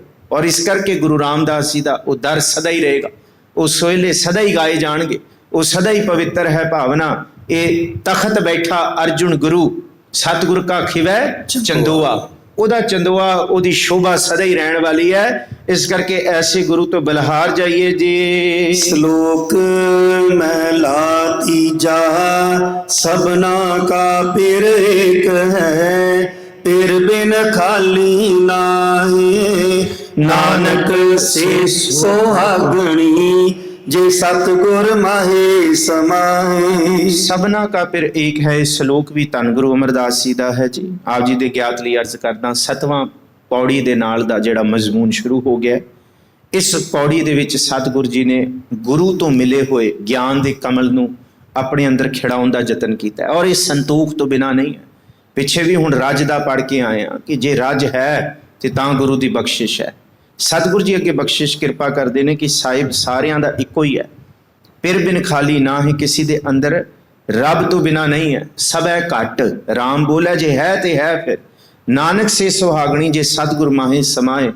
ਪਰ ਉਹ ਹੀ ਇੱਥੇ ਪ੍ਰਵਾਨ ਹੈ ਜਿਹਨੇ ਗੁਰੂ ਦੀ ਮੱਤ ਲੈ ਕੇ ਇਸ ਗੱਲ ਨੂੰ ਸਮਝ ਲਿਆ ਕਿ ਸਭ ਮਹਿ ਜੋਤ, ਜੋਤ ਹੈ ਸੋਏ ਤਿਸ ਦਾ ਚਾਨਣ, ਸਭ ਮਹਿ ਚਾਨਣ ਹੋਏ। ਗੁਰ ਸਾਖੀ ਜੋਤ ਪ੍ਰਗਟ ਹੋਏ। ਗੁਰੂ ਨੂੰ ਸਾਖਸ਼ਾਤ ਮੰਨ ਕੇ ਕਿ ਸਤਿਗੁਰ ਵਿਟੋਂ ਵਾਰਿਆ, ਜਿਤ ਮਿਲਿਆ ਖਸਮ ਸੰਭਾਲਿਆ, ਜਿਨ ਕਰ ਉਪਦੇਸ਼ ਗਿਆਨ ਅੰਜਨ ਦੀਆ, ਇਹਨੇ ਨੇਤਰੀ ਜਗਤ ਨਿਹਾਲਿਆ। ਇਹ ਗੁਰੂ ਦੇ ਰਾਹੀਂ ਪ੍ਰਗਟ ਹੁੰਦਾ ਹੈ ਔਰ ਉਹੀ ਪਤਵੰਤੀ ਹੈ, ਉਹੀ ਪਤਵੰਤ ਹੈ, ਉਹੀ ਧਨਵੰਤ ਹੈ, ਉਹੀ ਕੁਲਵੰਤ ਹੈ ਜਿਹੜੀ ਗੁਰੂ ਤੋਂ ਇਹ ਮਤ ਦ੍ਰਿੜ ਕਰਦੀ ਹੈ ਜੀ। ਮਹਿਲਾ ਤੀਜਾ, ਮਨ ਕੇ ਅਦਕ ਦਰੰਗ, ਕਿਉਂ ਦਰ ਸਾਹਿਬ ਛੁੱਟੀਐ, ਜੇ ਰਾਚੈ ਸਚ ਰੰਗ, ਗੂੜੈ ਰੰਗ ਅਪਾਰ ਕੈ, ਨਾਨਕ ਗੁਰ ਪ੍ਰਸਾਦੀ ਛੁੱਟੀਐ, ਜੇ ਚਿਤ ਲੱਗੈ ਸੱਚ। ਜਿਹੜੇ ਖਾਨਦਾਨੀ ਰੀਸ ਹੁੰਦੇ ਆ ਨਾ, ਉਹ ਕੱਲ ਦੇ ਬਣੇ ਹੋਏ ਰਹੀਸ ਨੂੰ ਅੱਖਾਂ ਤੋਂ ਪਛਾਣ ਲੈਂਦੇ ਆ। ਔਰ ਇਹਦਾ ਜ਼ਿਕਰ ਭਾਈ ਗੁਰਦਾਸ ਜੀ ਦੀ ਵਾਰਾਂ ਦੇ ਵਿੱਚ ਹੈ, ਬਾਹਰੋਂ ਮੈਂ ਕੋਈ ਜ਼ਿਕਰ ਨਹੀਂ ਕਰਾਂਗਾ। ਖਾਨਦਾਨੀ ਜਿਹੜੇ ਰੀਸ ਹੁੰਦੇ ਨੇ ਨਾ, ਜਿਹੜੇ ਖਾਨਦਾਨ ਦੇ ਵਿੱਚ ਹੁੰਦੇ ਆ, ਜਿਸ ਤਰ੍ਹਾਂ ਹੁਣ ਖਾਨਦਾਨ ਦਾ ਜ਼ਿਕਰ ਆਇਆ ਕਿ ਬੈਠਾ ਸੋਢੀ ਪਾਤਸ਼ਾਹ, ਜਾਂ ਸਤਿਗੁਰੂ ਗੁਰੂ ਹਰਗੋਬਿੰਦ ਸਾਹਿਬ ਵਾਸਤੇ ਜ਼ਿਕਰ ਆਇਆ ਜੀ, 5 ਪਿਆਲੇ 5 ਪੀਰ, ਚੱਲਣੀ ਪੀੜੀ ਸੋਢੀਆਂ। ਉਹ ਖਾਨਦਾਨ ਕੋਈ ਸੋਢੀ ਕੁੱਲ ਦਾ ਨਹੀਂ ਹੈ, ਉਹ ਖਾਨਦਾਨ ਗੁਰੂ ਨਾਨਕ ਸਾਹਿਬ ਦੀ ਜੋਤ ਦਾ। ਗੁਰੂ ਨਾਨਕ ਸਾਹਿਬ ਤੋਂ ਆਰੰਭ ਹੋਇਆ, ਜਿਹਨੂੰ ਕਿਹਾ ਪਿਓ ਦਾਦੇ ਜੇਵਿਆ ਪੋਤਾ ਪ੍ਰਵਾਨ, ਇਹ ਜ਼ਿਕਰ ਹੈ। ਤੇ ਜਿਹੜਾ ਕੱਲ ਦਾ ਬਣਿਆ ਹੋਇਆ ਤੇ 22 ਮੰਜੀਆਂ ਕੱਲ ਦੀਆਂ ਡਾਲੀਆਂ ਸੀ ਉਹਨਾਂ ਨੇ, ਤੇ ਮੱਖਣ ਸ਼ਾਹ ਨੂੰ ਪਤਾ ਲੱਗ ਗਿਆ ਸੀ ਕਿ ਇਹ ਨਹੀਂ ਹੈ ਖਾਨਦਾਨੀ, ਇਹ ਨਹੀਂ ਸੱਚੇ। ਇਹਦੇ ਅੰਦਰ ਇੱਕ ਉਦਾਹਰਣ ਲਿਆ ਸਤਿਗੁਰੂ ਜੀ ਨੇ, ਕਹਿੰਦੇ ਜਿਹੜੇ ਕੱਚੇ ਨੇ ਨਾ ਮਨ ਦੇ ਪਦਾਰਥਾਂ ਦੇ ਵਿੱਚ, ਜਿਨ੍ਹਾਂ ਦੇ ਅੰਦਰ ਨਿਤ ਹੀ ਖੁਆਇਸ਼ਾਂ ਨੇ, ਉਹਨਾਂ ਨੂੰ ਸੱਚਾ ਰੰਗ ਨਹੀਂ ਚੜ੍ਹ ਸਕਦਾ। ਦੁਨੀਆ ਦਾ ਜਿੰਨਾ ਮਰਜ਼ੀ ਸੁੱਖ ਇਕੱਠਾ ਕਰ ਲੈਣ, ਜਿਹੜੇ ਪ੍ਰਭੂ ਦੇ ਰੰਗ ਦੇ ਵਿੱਚ ਰੰਗੀਚੇ ਗਏ ਨਾ, ਉਹ ਵਰਲੇ ਸੰਤੋਖੀ ਨੇ। ਉਹ ਨਾ ਵੀ ਹੋਏ ਤਾਂ ਵੀ ਸੰਤੋਖੀ ਹੈ, ਤਾਂ ਵੀ ਸੰਤੋਖੀ। ਮਹੱਲਾ ਤੀਜਾ, ਮਨ ਕੇ ਅਦਕ ਤਰੰਗ, ਕਿਉਂ ਦਰ ਸਾਹਿਬ ਛੁੱਟੀ ਹੈ। ਮਨ ਦੇ ਅੰਦਰ ਬੜੇ ਫੁਰਨੇ ਖੜੇ ਹੁੰਦੇ ਆ, ਬੜੇ ਉੱਠਦੇ ਆ, ਸੈਂਕੜੇ ਉੱਠਦੇ ਆ। ਮੈਂ ਕਿਵੇਂ ਪ੍ਰਵਾਨ ਹੋਵਾਂ, ਮੈਂ ਕਿਵੇਂ ਮਨ ਨੂੰ ਟਿਕਾਵਾਂ। ਜੇ ਰਾਚੇ ਸੱਚ ਰੰਗ, ਜੇ ਸੱਚਾ ਰੰਗ ਚੜ੍ਹ ਜਾਏ, ਅੱਗੇ ਆਏਗਾ ਜੀ। ਅੱਗੇ ਤੁਸੀਂ ਗੁਰੂ ਨਾਨਕ ਸਾਹਿਬ ਦਾ ਬਚਨ ਪੜ੍ਹੋਗੇ, ਬਸੰਤ ਵਿੱਚ ਉਹ ਲਗਾਤਾਰ ਅਸੀਂ 2 ਮਹੀਨੇ ਸਰਵਣ ਕਰਦੇ ਹਾਂ। ਸਾਹਿਬ ਜੀ ਕਹਿੰਦੇ ਜਿਹਦੇ ਉੱਤੇ, ਜਿਹਦੇ ਮਨ ਵਿੱਚ ਸੱਚਾ ਰੰਗ ਚੜ੍ਹ ਜਾਏ, ਗੂੜਾ ਰੰਗ ਅਪਾਰ ਕੈ, ਉਹਨਾਂ ਦਾ ਰੰਗ ਨਹੀਂ ਉਤਰਦਾ। ਫਿਰ ਰਾਲ ਰੰਗ ਤਿਸਕੋ ਲਗਾ ਜਿਸ ਕੈ ਵਡ ਭਾਗਾ, ਮੈਲਾ ਕਦੇ ਨਾ ਹੋ ਬਈ ਨਹਿ ਲਾਗੇ ਦਾਗਾ। ਹੁਣ ਹਰ ਇੱਕ ਭਗਤ ਨੂੰ ਲਾਲਚ ਦਿੱਤਾ ਗਿਆ। ਗੁਰੂ ਗ੍ਰੰਥ ਸਾਹਿਬ ਜੀ ਦੀ ਬਾਣੀ ਪੜ੍ਹੋ। ਭਗਤਾਂ ਦਾ ਸਫ਼ਰ ਜ਼ਮੀਨ ਤੋਂ ਸ਼ੁਰੂ ਹੋਇਆ ਹੈ, ਪਰ ਗੁਰੂਆਂ ਦਾ ਸਫ਼ਰ ਅਰਸ਼ਾਂ ਤੋਂ ਹੈ। ਫਰਕ ਹੈ। ਗੁਰੂ ਖਸਮ ਕੀ ਬਾਣੀ ਲੈ ਕੇ ਆ ਰਿਹਾ, ਪਰ ਭਗਤਾਂ ਨੂੰ ਇੱਥੇ ਧੱਕੇ ਜਰਨੇ ਪੈ ਰਹੇ। ਮੰਦਰਾਂ ਦਿਵਾਲਿਆਂ ਤੋਂ ਸਟਿਆ ਜਾ ਰਿਹਾ ਬਾਹਰ। ਲਾਲਚ ਵੀ ਦਿੱਤੇ ਗਏ, ਨਾਮਦੇਵ ਨੂੰ ਨਹੀਂ ਦਿੱਤੇ, ਕੁਤਬੁੱਦੀਨ ਨੇ, ਕਿ ਭਾਈ ਅੱਲਾ ਬੋਲ ਤੇ ਤੈਨੂੰ ਸਭ ਕੁਝ ਦੇ ਦਾਂਗੇ। ਪਰ ਨਹੀਂ, ਜਿਨ੍ਹਾਂ ਦੇ ਅੰਦਰ ਸੱਚਾ ਰੰਗ ਹੈ। ਸਾਹਿਬਜ਼ਾਦਿਆਂ ਨੂੰ ਅੱਜ ਕੌਣ ਸੀ ਡੁਲਾਉਣ ਵਾਲਾ? ਉੱਥੇ ਸਰਹੰਦ ਦੇ ਵਿੱਚ ਕੋਈ ਡੁਲਾ ਸਕਦਾ ਸੀ? ਕੀ ਕੁਝ ਨਹੀਂ ਰੱਖਤਾ ਅੱਗੇ। ਪਰ ਅੱਜ ਸਾਡਾ ਜ਼ਮੀਰ ਵਿਕਿਆ, ਸਾਡੀ ਆਤਮਾ ਵਿਕੀ ਹੈ, ਵਿਕ ਗਏ ਹਾਂ ਅਸੀਂ ਗੁਰੂ ਦੀ ਵੀ ਪਰਵਾਹ ਨਹੀਂ ਕੀਤੀ, ਰੋਲਤਾ ਗੁਰੂ ਨੂੰ। ਸੱਚੇ ਰੰਗ ਜਿਨ੍ਹਾਂ ਨੂੰ ਲੱਗ ਗਏ ਉਹ ਪਰਵਾਹ ਨਹੀਂ ਕਰਦੇ ਫਿਰ ਗੁਰੂ ਤੋਂ ਬਿਨਾਂ। ਪਰਵਾਹ ਨਾ ਹੈ ਕਿਸਾ ਕੇਰੀ ਬਾਜ ਸੱਚੇ ਨਾ, ਇਸ ਤੁਕ ਨੂੰ ਲੈ ਕੇ ਚੱਲਿਓ। ਸਾਰਾ ਮਜ਼ਮੂਨ ਇਹ ਹੈ, ਸਤਿਗੁਰੂ ਜੀ ਕਹਿੰਦੇ ਜਿਹਦੇ ਅੰਦਰ ਇਹ ਸੱਚਾ ਰੰਗ ਹੈ, ਨਾਨਕ ਗੁਰ ਪ੍ਰਸਾਦੀ ਛੂਟੀ ਹੈ, ਜੇ ਚਿੱਤ ਲੱਗਾ ਸੱਚ। ਉਹ ਗੁਰੂ ਦੀ ਕਿਰਪਾ ਨਾਲ ਹੀ ਛੁੱਟ ਸਕਦੇ ਨੇ, ਪ੍ਰਵਾਨ ਨੇ, ਜਿਨ੍ਹਾਂ ਦੇ ਅੰਦਰ ਇਹ ਸੱਚਾ ਰੰਗ ਚੜਿਆ ਹੈ ਜੀ। पौड़ी हर का नाम अमोल है, क्यों कीमत की जय। आपे सृष्ट सब साजियन, आपे वरती जय। ਇਹ ਨਾਮ ਬੜਾ ਅਮੂਲ ਹੈ, ਮਹਿੰਗਾ ਹੈ, ਮਿਲਦਾ ਨਹੀਂ। ਬੈਠੇ ਹੋ ਤੁਸੀਂ, ਇਹਦੀ ਕੀਮਤ ਨਹੀਂ ਦੇ ਸਕਦੇ। ਅੱਜ ਨਹੀਂ, ਅੱਜ ਤੋਂ ਕਈ ਸਾਲਾਂ ਬਾਅਦ ਇਹ ਚੀਜ਼ਾਂ ਸੱਚੀ ਦਿਲ ਦੇ ਅੰਦਰ ਖਿੱਚ ਪਾਉਣਗੀਆਂ। ਇਹ ਸਮਾਂ ਦੁਬਾਰਾ ਮਿਲੇ, ਠੀਕ ਹੈ, ਵੱਧ ਤੋਂ ਵੱਧ ਚੰਗਾ ਸਮਾਂ ਸੰਗਤ ਦਾ ਮੇਰੀ ਅਰਦਾਸ ਹੈ, ਪਰ ਇਹ ਸਮਾਂ ਥੋੜ੍ਹੀ ਆ ਸਕਦਾ ਸੰਗਤ ਦਾ ਦੁਬਾਰਾ। ਇਸ ਗੱਲ ਨੂੰ ਸਮਝਿਓ, ਕਿਉਂਕਿ ਇਹ ਜਿਹੜਾ ਨਾਮ ਹੈ ਨਾ, ਹਰ ਕਾ ਨਾਮ ਧਿਆਇ ਕੈ ਹੋ ਹਰਿਆ ਭਾਈ, ਕਰਮ ਲਿਖਨ ਤੇ ਪਾਈ ਹੈ, ਇਹ ਰੁੱਤ ਸੁਹਾਈ। ਇਹ ਰੁੱਤ ਦੁਬਾਰਾ ਨਹੀਂ ਆਉਣੀ। ਹੁਣ ਭਾਵੇਂ ਜਿੰਨੀਆਂ ਮਰਜ਼ੀਆਂ ਸੰਸਾਰ 'ਚ ਰੁੱਤਾਂ ਆ ਜਾਣ, ਸਤ ਸੰਗਤ ਵਾਲੀ ਰੁੱਤ ਨਹੀਂ ਮਿਲਦੀ ਮੁੜ ਕੇ। ਹਰ ਕਾ ਨਾਮ ਅਮੋਲ ਹੈ, ਕਿਉਂ ਕੀਮਤ ਕੀ ਜੈ। ਕਿਹੜੀ ਕੀਮਤ ਦਿੱਤੀ ਜਾ ਸਕਦੀ ਹੈ? ਇਸ ਕਰਕੇ ਮਹਾਰਾਜ ਕਹਿੰਦੇ ਇਹਦੀ ਕੀਮਤ ਇੱਕੋ ਹੀ ਹੈ, ਇੱਕੋ ਹੀ ਕੀਮਤ ਹੈ। ਆਪੇ ਸ੍ਰਿਸ਼ਟ ਸਭ ਸਾਜਨ, ਆਪੇ ਵਰਤੀਜੈ। ਇੱਕ ਉਹਦਾ ਹੁਕਮ ਮੰਨ ਲਓ, ਜੋ ਹੁਕਮ ਉਹਦਾ ਸਤ ਹੈ, ਜਿਹੜਾ ਵਰਤ ਰਿਹਾ, ਕੀਤਾ ਕਰਨਾ ਸਰਬ ਰਜ਼ਾਈ ਵਾਲਾ, ਬੰਦਾ ਕੁਛ ਨਹੀਂ ਕਰ ਸਕਦਾ। ਤੇ ਅੱਗੇ ਸਤਿਗੁਰੂ ਜੀ ਕੀ ਕਹਿੰਦੇ ਆ ਕਿ ਜਿਹੜੀ ਇਸ ਰੁੱਤ ਦੇ ਵਿੱਚ ਨਾਮ ਜਪਦਾ ਹੈ, ਉਹ ਦੂਜਾ ਕਾਰਜ ਕੀ ਕਰੇਗਾ, ਤਾਂ ਉਹ ਪ੍ਰਮਾਣ ਹੈ ਜੀ। ਸਰਵਣ ਕਰੋ ਜੀ। गुरमुख सदा सलाहिए, सच कीमत की जय। गुर शब्दी कमल बिगासिया, इव हर रस पीजै। आवन जाना ठाकिया, सुख सहज सहीजै। ਇੱਕ ਤੇ ਤੁਸੀਂ ਉਸ ਪ੍ਰਭੂ ਦਾ ਨਾਮ ਜਪਿਆ, ਦੂਸਰਾ ਉਹਦਾ ਹੁਕਮ ਮੰਨਿਆ। ਇਹ ਦੋ ਚੀਜ਼ਾਂ ਨੇ। ਗੁਰਮੁਖ ਸਦਾ ਸਲਾਹੀ ਹੈ, ਸੱਚ ਕੀਮਤ ਕੀ ਜੈ। ਇਸ ਸਮੇਂ ਨੂੰ ਜੇ ਪ੍ਰਵਾਨ ਬਣਾਉਣਾ ਹੈ, ਜੇ ਕੁਛ ਗੁਰੂ ਨੂੰ ਬਲਹਾਰ ਕਰਨਾ ਹੈ, ਤੇ ਫਿਰ ਜੇ ਸੰਗਤ ਮਿਲ ਰਹੀ ਹੈ ਰੋਜ਼, ਤੇ ਫਿਰ ਉਹਨਾਂ ਦਿਨਾਂ ਨੂੰ ਜ਼ਰੂਰ ਤੇ ਉਹਨਾਂ ਰਾਤਾਂ ਨੂੰ ਜ਼ਰੂਰ ਬਖਸ਼ਿਸ਼ ਭਰਪੂਰ ਬਣਾਓ। ਭਿੰਨੀ ਰਹਿਣ ਨੜੀਏ ਚਮਕਣ ਤਾਰੇ। 10% ਸਾਡਾ ਕੌਨਸ਼ੀਅਸ ਹੁੰਦਾ ਹੈ, ਪਰ 90% ਸਾਡਾ ਸਬ ਕੌਨਸ਼ੀਅਸ ਹੁੰਦਾ ਹੈ। ਜਿੰਨਾ ਚਿਰ ਤੱਕ ਜਿਸ ਚੀਜ਼ ਦੀ ਅਸੀਂ ਪ੍ਰਾਪਤੀ ਕਰਨਾ ਚਾਹੁੰਦੇ ਆ ਸਾਡੇ ਸਬ ਕੌਨਸ਼ੀਅਸ 'ਚ ਨਾ ਜਾਏ ਨਾ, ਉਹ ਚੀਜ਼ ਸਾਨੂੰ ਨਹੀਂ ਮਿਲਦੀ। ਕੌਨਸ਼ੀਅਸ ਸਿਰਫ 10% ਹੈ। ਅਸੀਂ ਆ ਇੱਥੇ ਬੈਠ ਕੇ ਤੇ ਆ ਰਹੇ ਹਾਂ, ਸਿਰਫ 10% ਹੀ ਹੈ। ਜਿੰਨਾ ਚਿਰ ਤੱਕ ਰਾਤੀ ਸੌਂਦਿਆਂ ਇਹ ਬਾਣੀ ਤੁਹਾਡੇ ਅੰਦਰ ਨਹੀਂ ਵੱਜਦੀ ਨਾ, ਆਹ ਬਾਣੀ ਤੁਹਾਡੀ ਨੀਂਦ ਨਹੀਂ ਖੋਲਦੀ, ਆਹ ਸ਼ਬਦ ਅੰਦਰ ਨਹੀਂ ਵੱਜਦਾ, ਹਉਮੈ ਨਹੀਂ ਸਾੜਦਾ, ਮਹਾਰਾਜ ਕਹਿੰਦੇ ਉਹਨਾਂ ਚਿਰ ਤੱਕ ਖੇਡ ਨਹੀਂ ਸ਼ੁਰੂ ਸਮਝੀ। ਕੋਈ ਵੀ ਚੀਜ਼ ਹੈ ਜਦ ਤੱਕ ਸਾਡੇ ਸਬ ਕੌਨਸ਼ੀਅਸ 'ਚ ਨਹੀਂ ਜਾਏਗੀ, ਇਹ ਬਾਣੀ ਜੇ ਸਬ ਕੌਨਸ਼ੀਅਸ 'ਚ ਜਾ ਰਹੀ ਹੈ, ਤੇ ਤਾਂ ਇੱਥੇ ਬੈਠਾ ਪ੍ਰਮਾਣ ਹੈ। ਗੁਰਮੁਖ ਸਦਾ ਦਿਨ ਰਾਤੀ ਆਰਾਧਨ ਦਾ ਜ਼ਿਕਰ ਹੈ, ਤਾਂ ਕਿ ਮਨ 'ਚ ਵਸ ਜਾਏ ਸੱਚ ਕੀਮਤ ਕੀ ਜਾਏ। ਇਹ ਕੀਮਤ ਪਾਈ ਜਾ ਸਕਦੀ ਹੈ। ਗੁਰ ਸ਼ਬਦੀ ਕਮਲ ਬਿਗਾਸਿਆ, ਇਵ ਹਰ ਰਸ ਪੀਜੈ। ਜਿਹੜਾ ਰਾਤੀ ਤੇ ਆ ਰਿਹਾ, ਅੰਮ੍ਰਿਤ ਵੇਲੇ ਤੇ ਆ ਰਿਹਾ, ਫਿਰ ਸੰਗਤ ਵਿੱਚ ਬੈਠ ਰਿਹਾ, ਮਹਾਰਾਜ ਕਹਿੰਦੇ ਉਹਦੇ ਅੰਦਰ ਨਾਮ ਦਾ ਕਮਲ ਬਿਗਾਸੇਗਾ, ਉਹਦੇ ਅੰਦਰ ਸਹਿਜ ਸੰਤੋਖ ਦਾ ਸ਼ਿੰਗਾਰ ਆਏਗਾ, ਰੱਬ ਦੇ ਰੰਗ ਉਹਦੇ ਤੇ ਚੜਨਗੇ, ਉਹਦੀ ਜ਼ੁਬਾਨ ਦੇ ਉੱਤੇ ਸਤ ਵਰਤੇਗਾ, ਉਹਦੇ ਹਿਰਦੇ ਦੇ ਅੰਦਰ ਜਿੱਥੇ ਉਹ ਬਹੇਗਾ ਚੌਗਿਰਦੇ ਨੂੰ ਪਵਿੱਤਰ ਕਰੇਗਾ, ਉਹ ਕੁਲਾਂ ਨੂੰ ਤਾਰਨ ਵਾਲਾ ਹੋਏਗਾ। ਪਰ ਇਸ ਰੂਪ ਦੇ ਵਿੱਚ ਜਿਹੜਾ ਹਰ ਰਸ ਨੂੰ ਪੀਏਗਾ, ਉਹਦਾ ਆਪਣਾ ਆਵਣ ਜਾਣਾ ਵੀ ਖਤਮ ਹੋਏਗਾ, ਤੇ ਸੁਖ ਸਹਿਜ ਦੇ ਵਿੱਚ ਸਵੀਜਾ ਸ਼ੋਭਾ ਪਾਏਗਾ, ਉਹ ਧਿਆਨ ਦੇ ਵਿੱਚ ਜੁੜੇਗਾ ਜੀ। ਸ਼ਲੋਕ ਮਹਿਲਾ ਪਹਿਲਾ। ਨਾ ਮੈਲਾ ਨਾ ਧੁੰਦਲਾ, ਨਾ ਭਗਵਾ ਨਾ ਕੱਚ, ਨਾਨਕ ਲਾਲੋ ਲਾਲ ਹੈ, ਸੱਚੈ ਰਤਾ ਸੱਚ। ਹੁਣ ਫਿਰ ਸਤਿਗੁਰੂ ਜੀ ਕਹਿੰਦੇ ਜਿਹੜਾ ਇਸ ਮਾਰਗ ਤੇ ਤੁਰਿਆ, ਕਿਉਂਕਿ ਇਸ ਪੌੜੀ ਦਾ ਮਜ਼ਮੂਨ ਲੈ ਲਈਏ, ਜਿਹੜੇ ਬੰਦੇ ਆਪਣੇ ਮਨ ਨਾਲ ਨਹੀਂ ਜੂਝਦੇ ਉਹ ਬੰਦੇ ਪ੍ਰਵਾਨ ਨਹੀਂ ਹੈਗੇ, ਕੁਛ ਵੀ ਨਹੀਂ ਇਸ ਧਰਤੀ ਤੇ ਜਿੱਤ ਸਕਦੇ। ਜਿਨ੍ਹਾਂ ਨੇ ਮਨ ਨੂੰ ਕਾਬੂ ਕਰ ਲਿਆ ਉਹੀ ਕੁਝ ਕਰ ਸਕਣਗੇ, ਭਾਵੇਂ ਦੁਨਿਆਵੀ ਕਾਰਜ ਹੈ, ਭਾਵੇਂ ਵਿਦਿਅਕ ਕਾਰਜ ਹੈ, ਭਾਵੇਂ ਕੋਈ ਸਾਡਾ ਦੁਨੀਆ ਦਾ ਦਿਖਦਾ ਹੋਇਆ ਕਿਰਤੀ ਕਾਰਜ ਹੈ, ਤੇ ਭਾਵੇਂ ਕੋਈ ਅਧਿਆਤਮਕ ਕਾਰਜ ਹੈ। ਮਨ ਨਾਲ ਕੋਈ ਵਿਰਲਾ ਹੀ ਲੁੱਝਦਾ, ਨਹੀਂ ਤੇ ਬਾਕੀ ਸਾਰੇ ਮਨ ਦੇ ਗੁਲਾਮ, ਤੇ ਫਿਰ ਇੱਕ ਆਰਡੀਨਰੀ ਜ਼ਿੰਦਗੀ, ਆਰਡੀਨਰੀ ਹੀ ਜ਼ਿੰਦਗੀ ਜਿਉਂਦੇ ਅਸੀਂ ਜਾਂਦੇ ਹਾਂ। ਪਰ ਇੱਥੇ ਖੁਦ ਖੁਦਾ ਵਾਲਾ ਜਿਹੜਾ ਭਾਵ ਹੈ ਨਾ, ਕਿ ਵਿਰਲੇ ਵਾਲਾ ਭਾਵ ਹੈ, ਉਹ ਉਹੀ ਜਿੱਤੇਗਾ ਜਿਹਨੂੰ ਸਤਿਗੁਰੂ ਜੀ ਇਸ ਪੌੜੀ ਗੁਰੂ ਅਮਰਦਾਸ ਜੀ ਬਖਸ਼ਿਸ਼ ਕਰ ਰਹੇ ਨੇ। ਸ਼ਲੋਕ ਗੁਰੂ ਨਾਨਕ ਸਾਹਿਬ ਤੇ ਗੁਰੂ ਅਮਰਦਾਸ ਜੀ ਦਾ ਸਰਵਣ ਕਰੀਏ। ਸ਼ਲੋਕ ਮਹੱਲਾ ਪਹਿਲਾ। ਨਾ ਮੈਲਾ ਨਾ ਧੁੰਦਲਾ ਨਾ ਭਗਵਾ ਨਾ ਕੱਚ। ਸਭ ਨੂੰ ਯਾਦ ਹੈ ਇਹ ਸ਼ਲੋਕ। ਇੱਥੇ 3 ਗੁਣਾਂ ਦਾ ਵੀ ਜ਼ਿਕਰ ਕੀਤਾ। ਮੈਂ ਇੱਕ ਵਿਦਵਾਨ ਨੂੰ ਪੜ੍ਹਿਆ ਸੀ, ਮੈਲਾ ਦਾ ਮਤਲਬ ਉਹਦੇ ਅੰਦਰ ਤਮੋ ਗੁਣ ਨਹੀਂ ਹੈ, ਧੁੰਦਲਾ ਉਹਦੇ ਅੰਦਰ ਰਜੋ ਗੁਣ ਨਹੀਂ ਹੈ, ਤੇ ਉਹਦੇ ਅੰਦਰ ਨਾ ਮੈਲਾ ਨਾ ਧੁੰਦਲਾ ਨਾ ਭਗਵਾ ਨਾ ਕੱਚ। ਭਗਵਾ ਦਾ ਮਤਲਬ ਸਤੋ ਗੁਣ, ਕਿ ਬਾਹਰ ਦਾ ਭੇਖ, ਜਾਂ ਕਦੀ ਉਹ ਧਰਮੀ ਹੋ ਗਿਆ ਤੇ ਕਦੀ ਉਹ ਕੁਛ ਹੋ ਗਿਆ। ਨਹੀਂ, ਕਹਿੰਦੇ ਜੇ ਰੱਬ ਨੂੰ ਪ੍ਰਾਪਤ ਕਰਨਾ ਹੈ 3 ਗੁਣਾਂ ਤੋਂ ਉੱਤੇ ਉੱਠਣਾ ਪਏਗਾ। ਨਾ ਉਹਦਾ ਮਨ ਮੈਲਾ ਨਾ ਧੁੰਦਲਾ, ਕਿ ਕਦੀ ਕਿਸੇ ਰੂਪ 'ਚ ਹੋ ਗਿਆ ਤੇ ਕਦੀ ਕਿਸੇ ਰੂਪ 'ਚ ਹੋ ਗਿਆ। ਤੇ ਕੱਚ ਦਾ ਮਤਲਬ ਪਤਾ ਹੈ, ਭਗਵਾ ਤੇ ਕੱਚ ਦਾ ਮਤਲਬ ਇਹ ਹੈ ਕਿ ਭੇਖ ਤੇ ਧਾਰ ਲਿਆ, ਅੰਦਰੋਂ ਕੱਚਾ ਹੈ। ਇਹਦਾ ਮਤਲਬ ਅੱਜ ਤੁਰਿਆ, ਕੱਲ ਦਾ ਪਤਾ ਨਹੀਂ ਪੈਰ ਕਿੱਥੇ ਤਿੜਕ ਜਾਏ। ਉਹ ਇਸ ਦਰ ਤੇ ਪ੍ਰਵਾਨ ਨਹੀਂ ਹੈ। ਨਾਨਕ ਲਾਲੋ ਲਾਲ ਹੈ ਸੱਚਾ ਰੱਤਾ ਸੱਚ। ਜਿਹੜੇ ਰੱਤੇ ਨੇ ਨਾ, ਕਹਿੰਦੇ ਜਿਨ੍ਹਾਂ ਨੇ ਮਨ ਨੂੰ ਜਿੱਤ ਲਿਆ ਉਹੀ ਰੱਤੇ ਨੇ ਤੇ ਉਹੀ ਇੱਥੇ ਪ੍ਰਵਾਨ ਨੇ ਜੀ। ਮਹਿਲਾ ਤੀਜਾ।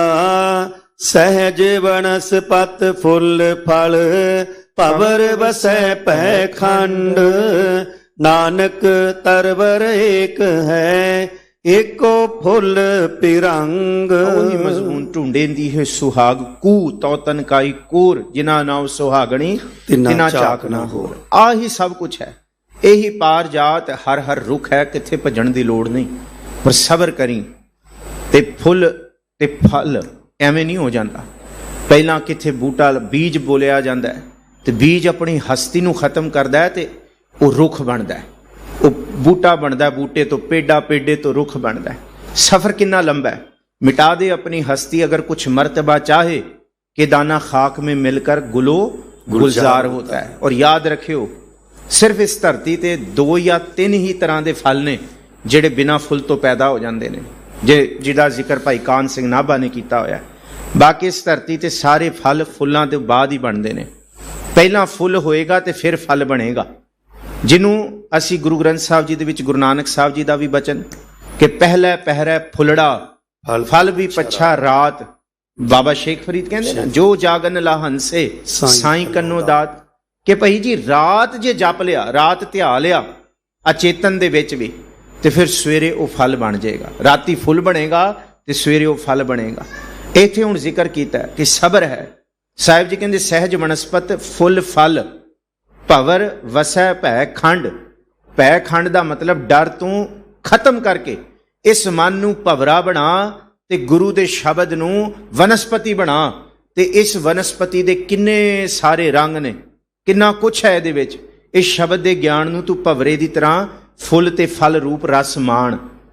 जे तू भवरा बन के रस मन्नेगा ते तैनू सुख मिलेगा। पर अगे शर्त है नानक तरवर एक है एको फल पिरंग। पर हुण जद इस गुरु दी शरण विच आएगा इत्थे माया दे बड़े तैनू होर रंग पसारे दिसणगे। पर गुरु रुख नू छड्ड के किथे होर ना जाई। इक्को ही रुख है, इक्को ही फल है, इक्को ही फुल है गुरु शब्द। इहदे विच मन टिकाई। इस रूप दे विच भवरा बन के तू अपना जीवन बतीत करी जी। पौड़ी जो जन लूजह मनै स्यों से सूरे परधाना। हर सेती सदा मिल रहे जिन्नी आप पछाना। इत्थे सारी जंग मन नाल है, किसी होर नाल नहीं जंग। ये जंग बाहर दी नहीं है। जंग ते संगत जी अंदर नाल है।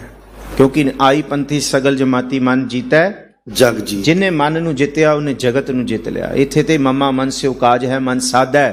सिद्ध होए मन ही मन स्यो कहे कबीरा। मन सा मिलिया ना कोई। इत्थे ते मन नू ही साधना है कि मन समझावन कारण है। किछुअक पढ़िए ज्ञान मन नू साधना आया। पौड़ी धन गुरु अमरदास जी जो जन लूजै मनै स्यों से सूरे प्रधान। ਉਹੀ ਸੂਰਮੇ ਨੇ ਪੰਜ ਪ੍ਰਮਾਣ ਪੰਜ ਪ੍ਰਧਾਨ ਪੰਚੇ ਪਾਵੈ ਦਰਗਾਹ। ਜਿਹੜੇ ਐਵੇਂ ਗੁਆਂਢੀਆਂ ਨੂੰ ਤੰਗ ਕਰੀ ਫਿਰਦੇ ਨੇ ਉਹ ਸੂਰਮੇ ਨਹੀਂ ਹੈਗੇ। ਜਿਹੜੇ ਦੂਸਰਿਆਂ ਨੂੰ ਦੁੱਖ ਦੇਈ ਫਿਰਦੇ ਨੇ ਉਹ ਸੂਰਮੇ ਨਹੀਂ ਹੈਗੇ। ਆਪਣੇ ਨੂੰ ਵੱਡਾ ਤੇ ਦੂਸਰੇ ਨੂੰ ਇੱਕਾ ਦੁੱਕਾ ਉਹ ਸੂਰਮੇ ਨਹੀਂ। ਜਿਨ੍ਹਾਂ ਨੇ ਮਨ ਜਿੱਤ ਲਿਆ ਹਰ ਸੇਤੀ ਸਦਾ ਮਿਲ ਰਹੇ। ਜਿਨੇ ਹਰੀ ਨੂੰ ਇਸ ਮਨ ਦੇ ਵਿੱਚ ਟਿਕਾ ਲਿਆ।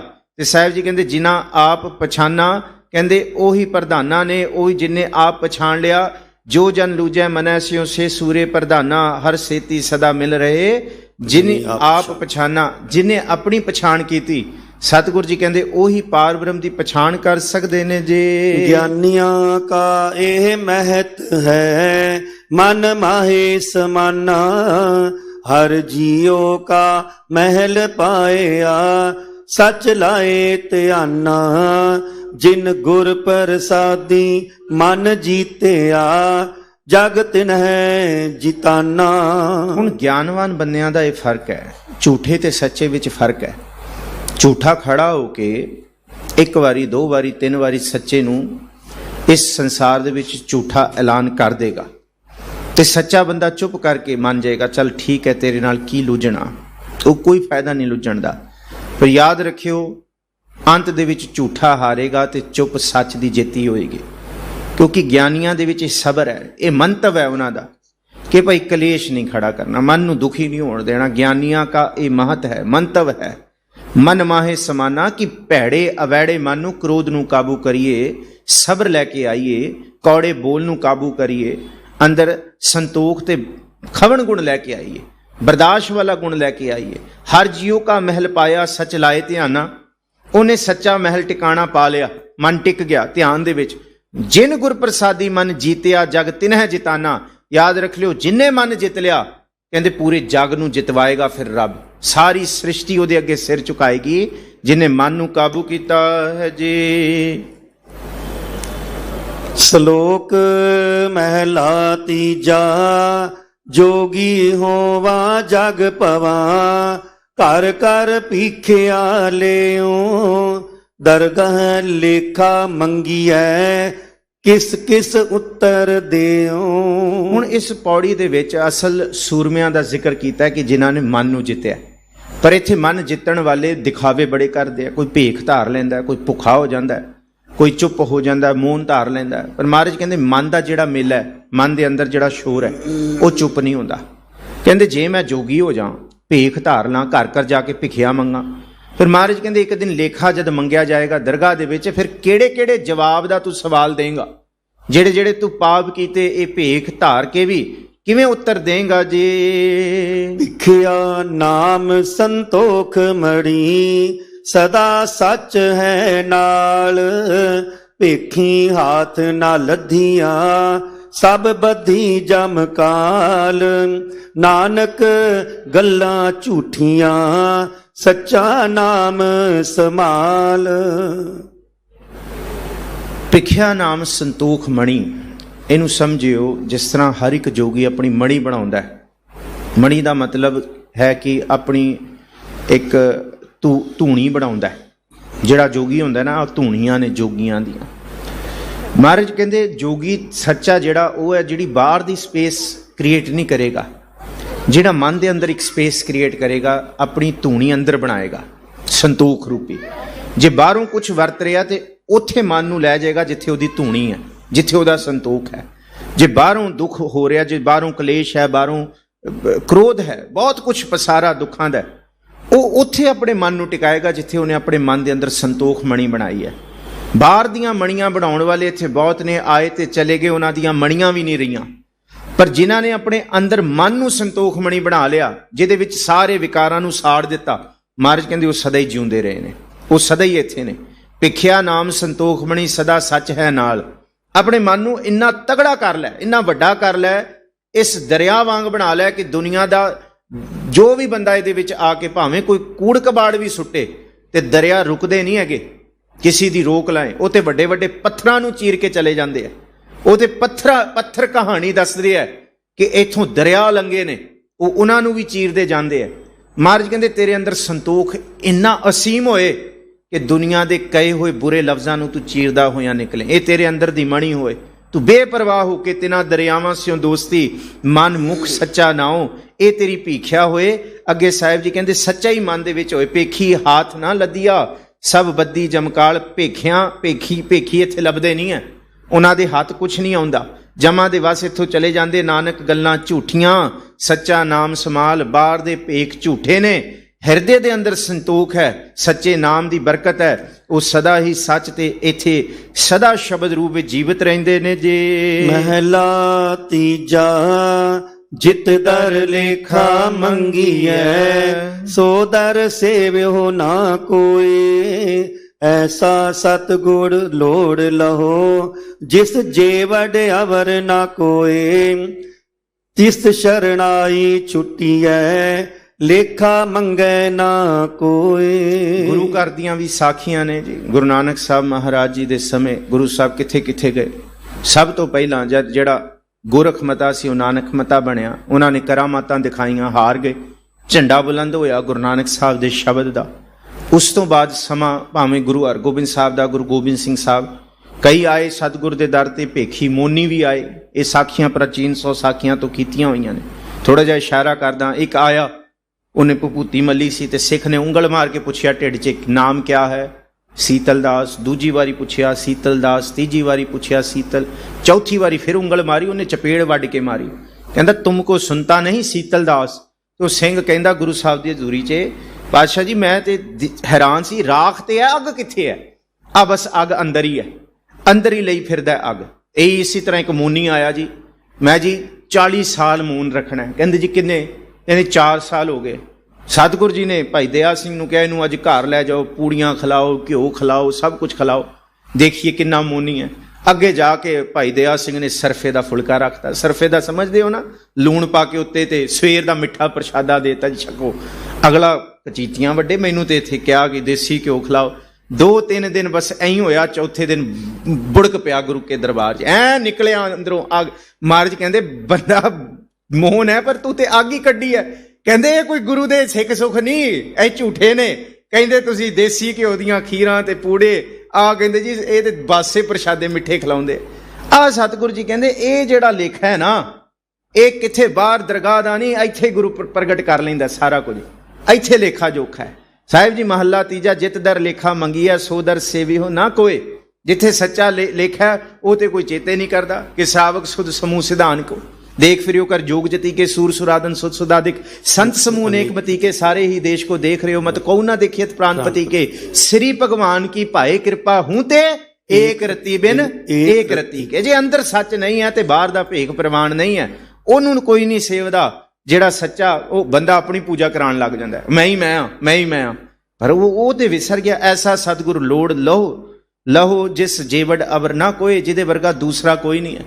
ਜਿਹੜਾ ਕਹਿੰਦਾ ਮੈਂ ਨਾਹੀ ਪ੍ਰਭ ਸਭ ਕਿਛ ਤੇਰਾ, ਤਿਸ ਸ਼ਰਣਾਈ ਛੂਟੀ ਹੈ ਲੇਖਾ ਮੰਗੈ ਨਾ ਕੋਈ। ਉਹਦੀ ਸ਼ਰਨ ਵਿੱਚ ਜੇ ਕੋਈ ਗਿਆ ਫਿਰ ਉਹਨੂੰ ਕੋਈ ਲੇਖਾ ਨਹੀਂ ਮੰਗ ਸਕਦਾ ਜੀ। ਸੱਚ ਦ੍ਰਿੜਾਏ ਸੱਚ ਦ੍ਰਿੜ ਸੱਚਾ ਉਹ ਸ਼ਬਦ ਦੇ, ਹਿਰਦੈ ਜਿਸ ਦੈ ਸੱਚ ਹੈ ਤਨ ਮਨ ਵੀ ਸੱਚਾ ਹੋਏ। ਨਾਨਕ ਸੱਚੇ ਹੁਕਮ ਮੰਨਿਐ ਸੱਚੀ ਵਡਿਆਈ ਦੇ, ਸੱਚੇ ਮਾਹੇ ਸਮਾਵਸੀ ਜਿਸ ਨਾਉ ਨਦਰ ਕਰੇ। ਜਿਨੇ ਸੱਚ ਦ੍ਰਿੜਾ ਲਿਆ, ਜਿਨੇ ਕਮਾ ਲਿਆ, ਉਹ ਸ਼ਬਦ ਰੂਪ ਦੇ ਵਿੱਚ ਸ਼ਬਦ ਦਾ ਹੀ ਰੂਪ ਹੋ ਜਾਂਦਾ ਹੈ। ਜਿਵੇਂ ਸ਼ਬਦ ਨਿਰਮਲ ਹੈ, ਉਹਦੇ ਬੋਲੇ ਹੋਏ ਸ਼ਬਦ ਵੀ ਸ਼ਬਦ ਵਰਗੇ ਨਿਰਮਲ ਹੋ ਜਾਂਦੇ ਆ। ਅੰਦਰੋਂ ਜਿਨਕਾ ਮੋਹ ਟੁੱਟਾ ਤਿਨਕਾ ਸ਼ਬਦ ਸੱਚਾ ਸਵਾਰਿਆ। ਉਹਨਾਂ ਦੇ ਬੋਲੇ ਹੋਏ ਸ਼ਬਦ ਵੀ ਸ਼ਬਦ ਰੂਪ ਹੋ ਜਾਂਦੇ ਆ ਜੀ। ਉਹਨਾਂ ਦੇ ਬੋਲੇ ਹੋਏ ਅੱਖਰ ਵੀ ਸੱਤ ਹੋ ਜਾਂਦੇ ਆ। ਜਿਨੇ ਅੰਦਰ ਸੱਚ ਦ੍ਰਿੜ ਕਰ ਲਿਆ ਫਿਰ ਐਸੀ ਬਖਸ਼ਿਸ਼ ਹੁੰਦੀ ਹੈ। ਜਿਨ੍ਹਾਂ ਦੇ ਹਿਰਦੇ ਸੱਚ ਹੈ ਉਹਨਾਂ ਦਾ ਤਨ ਵੀ ਪਵਿੱਤਰ ਤੇ ਉਹਨਾਂ ਦਾ ਮਨ ਵੀ ਪਵਿੱਤਰ, ਸਭ ਕੁਝ ਪਵਿੱਤਰ। ਜਨ ਕੇ ਚਰਨ ਵਸੈ ਮੇਰਾ ਹੀਰੈ ਸੰਗ ਪੁਨੀਤਾ ਦੇਹੀ। ਇਹ ਦੇਹੀ ਵੀ ਪਵਿੱਤਰ ਹੋ ਜਾਂਦੀ ਹੈ। ਉਹ ਸੱਚ ਦ੍ਰਿੜਾਉਂਦੇ ਨੇ, ਆਪ ਵੀ ਸੱਚ ਦ੍ਰਿੜ ਕਰਦੇ ਨੇ। ਤੇ ਐਸੇ ਕੌਣ ਨੇ? ਐਸੇ ਸਤਿਗੁਰ ਨੇ, ਪੂਰਨ ਸਤਿਗੁਰ। ਜਿਨ ਕੋ ਸਤਿਗੁਰ ਥਾਪਿਆ ਤਿਨ ਮੇਟ ਨਾ ਸਕੈ ਕੋਏ, ਉਹਨਾਂ ਅੰਤਰ ਨਾਮ ਨਿਧਾਨ ਹੈ ਨਾਮੋ ਪ੍ਰਗਟ ਹੋਏ। ਸਤਿਗੁਰ ਜੀ ਇਹ ਬਖਸ਼ਿਸ਼ ਕਰਦੇ ਨੇ, ਕਹਿੰਦੇ ਹਿਰਦੇ ਜੇ ਸੱਚ ਦ੍ਰਿੜ ਹੋਇਆ, ਨਾਨਕ ਸੱਚਾ ਹੁਕਮ ਮੰਨਿਆ ਸੱਚੀ ਵਡਿਆਈ ਦੇ, ਸੱਚੇ ਮਾਹੇ ਸਮਾਵਸੀ ਜਿਸ ਨੂੰ ਨਦਰ ਕਰੇ। ਜਿਹਦੇ ਉੱਤੇ ਗੁਰੂ ਦੀ ਕਿਰਪਾ ਉਹ ਸੱਚੀ ਮੁੱਚੀ ਅੰਦਰੋਂ ਵੀ ਸੱਚਾ ਤੇ ਬਾਹਰੋਂ ਵੀ ਸੱਚਾ। ਹਮੂ ਮਰਦ ਬਾਇਦ ਸਬਦ ਸੁਖ ਨਵਰ ਖੇ ਸਿਕਮੇ ਦਿਗਰ ਦਰਦੇਹਾਨੇ ਦਿਗਰ। ਉਹ ਮਰਦ ਨਹੀਂ ਹੈ, ਉਹ ਸੱਚਾ ਨਹੀਂ ਹੈ ਜਿਹਦੇ ਢਿੱਡ ਵਿੱਚ ਹੋਰ ਤੇ ਮੁਖ ਤੇ ਹੋਰ।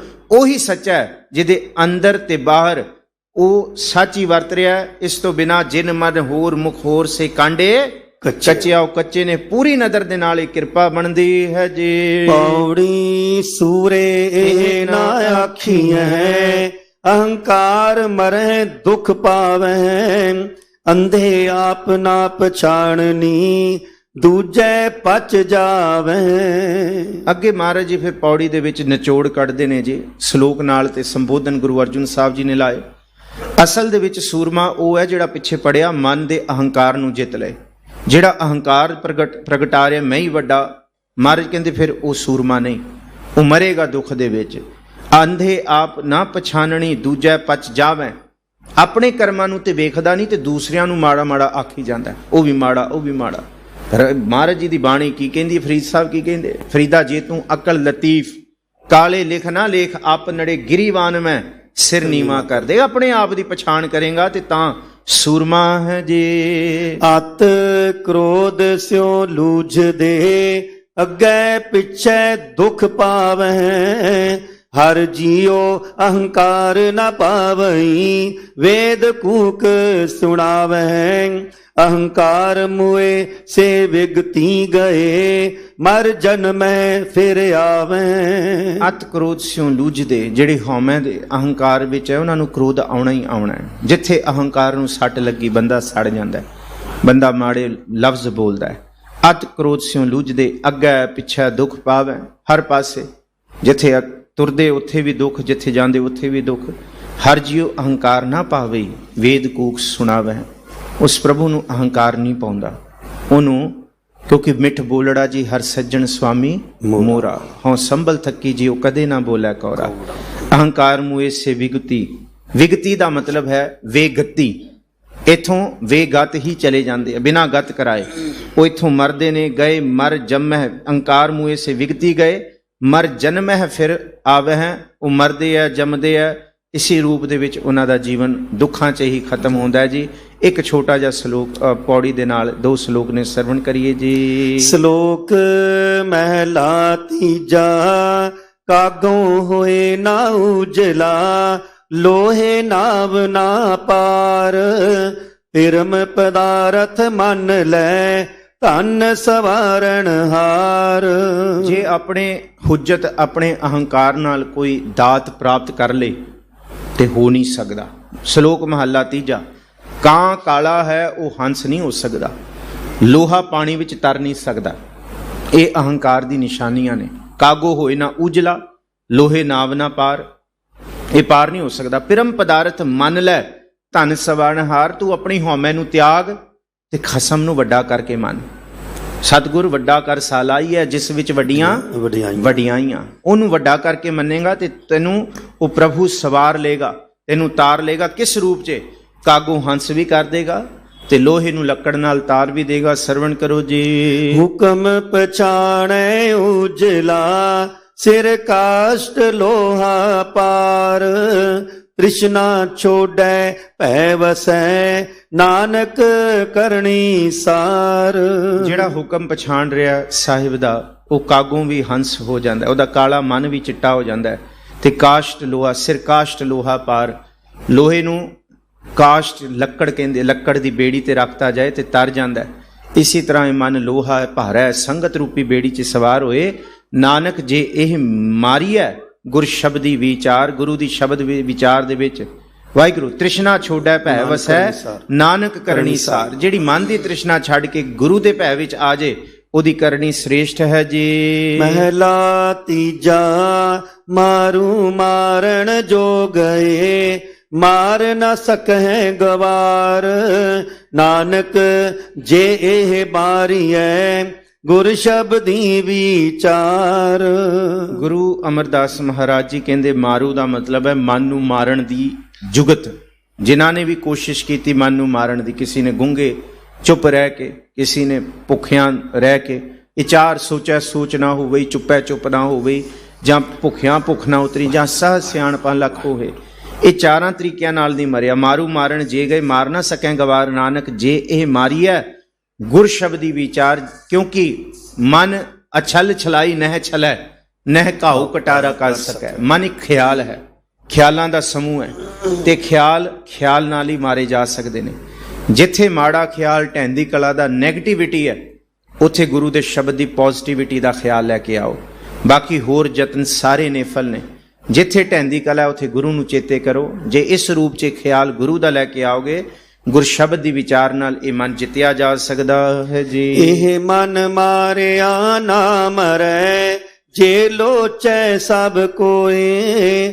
ਨਾਨਕ ਮਨ ਹੀ ਕਉ ਮਨ ਮਾਰਸੀ, ਜੇ ਸਤਿਗੁਰ ਭੇਟੈ ਸੋਏ। ਖੇਡ ਸਾਈਕੋਲੋਜੀਕਲ ਜੀਵਨ ਦੇ ਵਿੱਚ ਵਿਚਰਨ ਵਾਲੀ ਹੈ ਕਿ ਪੋਜ਼ਿਟਿਵਿਟੀ ਕਿੰਨੀ ਰੱਖਣੀ ਹੈ ਆਪਣੇ ਜੀਵਨ 'ਚ। ਇਹ ਮਨ ਮਾਰਿਆ ਨਾ ਮਰੈ, ਜੇ ਲੋਚੈ ਸਭ ਕੋਏ। ਹਰ ਕੋਈ ਯਤਨ ਕਰਦਾ ਹੈ ਕਿ ਮੈਂ ਇਸ ਮਨ ਦੀ ਚਿੰਤਾਵਾਂ ਨੂੰ ਮਾਰ ਲਵਾਂ, ਪਰ ਨਾਨਕ ਮਨ ਹੀ ਕਉ ਮਨ ਮਾਰਸੀ, ਜੇ ਸਤਿਗੁਰ ਭੇਟੈ ਸੋਏ। ਹੁਣ ਸਤਿਗੁਰ ਦੀ ਸ਼ਰਨ ਦੇ ਵਿੱਚ ਆਉਣ ਦਾ ਇਹ ਲਾਭ ਹੁੰਦਾ ਹੈ ਕਿ ਮਨ ਦੇ ਅੰਦਰ ਜਿਹੜੇ ਭੈੜੇ ਵੈੜੇ ਤੇ ਨੈਗੇਟਿਵ ਖਿਆਲ ਹੁੰਦੇ ਨੇ ਨਾ, ਉਹ ਘਟਣੇ ਸ਼ੁਰੂ ਹੁੰਦੇ ਆ ਤੇ ਪੋਜ਼ਿਟਿਵਿਟੀ ਆਉਂਦੀ ਹੈ। ਅਗਾਹ ਕੋ ਤਰਾਗ ਪਿੱਛਾ ਫਿਰ ਨਾ ਮੋੜੜਾ, ਨਾਨਕ ਸਿਜ ਇਹ ਵਿਆਹਵਾਰ ਬਹੁੜ ਨਾ ਹੋਈ ਜਨਮੜਾ। ਮੈਲਾ ਮਨ, ਅਵੈੜਾ ਮਨ ਚੰਗੇ ਮਨ ਦੇ ਨਾਲ ਜਿੱਤਿਆ ਜਾ ਸਕਦਾ ਹੈ।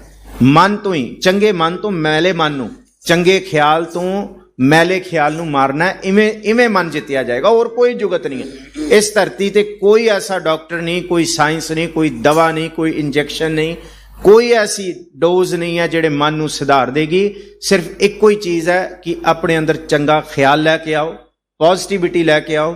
ਉਹ ਗੁਰੂ ਦੇ ਸ਼ਬਦ ਤੋਂ ਮਿਲ ਜਾਂਦੀ ਹੈ ਸੌਖੀ, ਤੇ ਉਹਦੇ ਨਾਲ ਇਹ ਮੈਲੇ ਖਿਆਲ ਤੇ ਨੈਗੇਟਿਵਿਟੀ ਵਾਲੇ ਮਰ ਜਾਂਦੇ ਨੇ ਜੀ। ਪੌੜੀ ਦੋਵੇਂ ਤਰਫਾ ਉਪਾਇਓਨ, ਵਿੱਚ ਸ਼ਕਤ ਸ਼ਿਵ ਵਾਸਾ।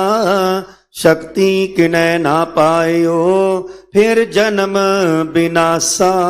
ਇਹ ਸ਼ਿਵ ਸ਼ਕਤ ਦਾ ਖੇਡ ਹੈ। ਗੁਰੂ ਅਮਰਦਾਸ ਜੀ ਦਾ ਬਚਨ ਪੜ੍ਹਦੇ ਹਾਂ ਕਿ ਸ਼ਿਵ ਸ਼ਕਤ ਆਪ ਉਪਾਇ ਕਹਿ ਕਰਤਾ, ਆਪੇ ਹੁਕਮ ਵਰਤਾਏ ਆਪ ਵੇਖੈ, ਗੁਰਮੁਖ ਕਿਸੈ ਬੁਝਾਏ। ਦੋਵੇਂ ਤਰਫਾ ਉਪਾਇਓ ਨੇ। ਸ਼ਿਵ ਵੀ ਉਹਨੇ ਬਣਾਇਆ ਤੇ ਸਿਉ ਜਿਹਨੂੰ ਕਹਿੰਦੇ ਤੇ ਸ਼ਕਤੀ ਮਾਇਆ ਵੀ ਉਹਨੇ ਬਣਾਈ ਹੈ। ਜੰਜਾਲ, ਚਿੰਤਾ, ਰੋਗ ਇਹ ਸ਼ਕਤੀ ਹੈ, ਤੇ ਸਿਉ ਨਰੋਆ, ਚੜ੍ਹਦੀ ਕਲਾ, ਇਹ ਦੋਨੋਂ ਉਹਨੇ ਬਣਾਏ ਨੇ। ਦੋਵੇਂ ਤਰਫਾ ਉਪਾਇਨ, ਵਿੱਚ ਸ਼ਕਤ ਸ਼ਿਵ ਵਾਸਾ। ਇਹ ਦੋਨੋਂ ਚੀਜ਼ਾਂ ਮਨ ਦੇ ਅੰਦਰ ਨੈਗੇਟਿਵਿਟੀ ਵੀ ਪਈ ਹੈ ਤੇ ਪੋਜ਼ਿਟਿਵਿਟੀ ਵੀ ਪਈ ਹੈ। ਜੇ ਨੈਗੇਟਿਵ ਲੋਕਾਂ ਦੇ ਵਿੱਚ ਵਿਚਰਨਾ ਸ਼ੁਰੂ ਕਰ ਦਈਏ ਤੇ ਫਿਰ ਨੈਗੇਟਿਵ ਹੋ ਜਾਾਂਗੇ, ਸ਼ਕਤੀ ਵਾਲਾ ਪੱਖ ਉੱਤੇ ਹੋ ਜਾਏਗਾ। ਜੇ ਆ ਸੰਗਤ 'ਚ ਵਿਚਰਨਾ ਸ਼ੁਰੂ ਕਰ ਦਈਏ ਤੇ ਸੀਯੂ ਵਾਲਾ ਪੱਖ ਉੱਤੇ ਹੋ ਜਾਏਗਾ। ਦੋਨੋਂ ਕੁਝ ਮਨ ਦੇ ਵਿੱਚ ਪਿਆ। ਸ਼ਕਤੀ ਕਿਨੈ ਨਾ ਪਾਇਓ, ਫਿਰ ਜਨਮ ਬਿਨਾਸਾ। ਪਰ ਜਿਹੜੀ ਨੈਗੇਟਿਵ ਸ਼ਕਤੀ ਮਾਇਆ ਵਾਲੇ ਪਾਸੇ ਬੰਦਾ ਕਹੇ ਨਾ ਕਿ ਮੈਂ ਆਪਣੀ ਮੱਤ ਨਾਲ, ਦੌਲਤ ਨਾਲ, ਬਾਹਰ ਦੇ ਦਿਖਾਵੇ ਦੇ ਨਾਲ ਮੈਂ ਚੱਕਾ ਚੌਂਦ ਬ੍ਰਾਂਡਡ ਕੱਪੜੇ ਵੀ ਪਾ ਲਾਂ, ਸਭ ਕੁਝ ਕਰ ਲਾਂ, ਆਹ ਸ਼ਕਤੀ ਹੈ। ਮੈਂ ਬਾਹਰ ਦੀ ਚੱਕਾ ਚੌਂਦ ਵੀ ਇਕੱਠੀ ਕਰ ਲਾਂ। ਮਾਰੇ ਕਹਿੰਦੇ ਪਰ ਮਨ ਦਾ ਦੁੱਖ ਤੇ ਉੱਥੇ ਹੀ ਖੜਾ ਹੈ ਨਾ, ਮਨ ਦੀ ਚਿੰਤਾ ਤੇ ਉੱਥੇ ਖੜੀ ਹੈ। ਇਸ ਕਰਕੇ ਬਾਹਰ ਦੀ ਸ਼ਕਤੀ ਮਾਇਆ ਦੇ ਨਾਲ ਇਹ ਮਨ ਨੂੰ ਨਹੀਂ ਜਿੱਤਿਆ ਜਾ ਸਕਦਾ ਜੀ। ਗੁਰ ਸੇਵਿਐ ਸਾਤ ਪਾਈ ਹੈ, ਜਪ ਸਾਸ ਗਿਰਾਸਾ। ਸਿਮਰਿਤ ਸ਼ਾਸਤ ਸੋਧ ਦੇਖ, ਉਤਮ ਹਰਦਾਸਾ। ਨਾਨਕ ਨਾਮ ਬਿਨਾ ਕੋ ਥਿਰ ਨਹੀਂ, ਨਾਮੇ ਬਲ ਜਾਸਾ।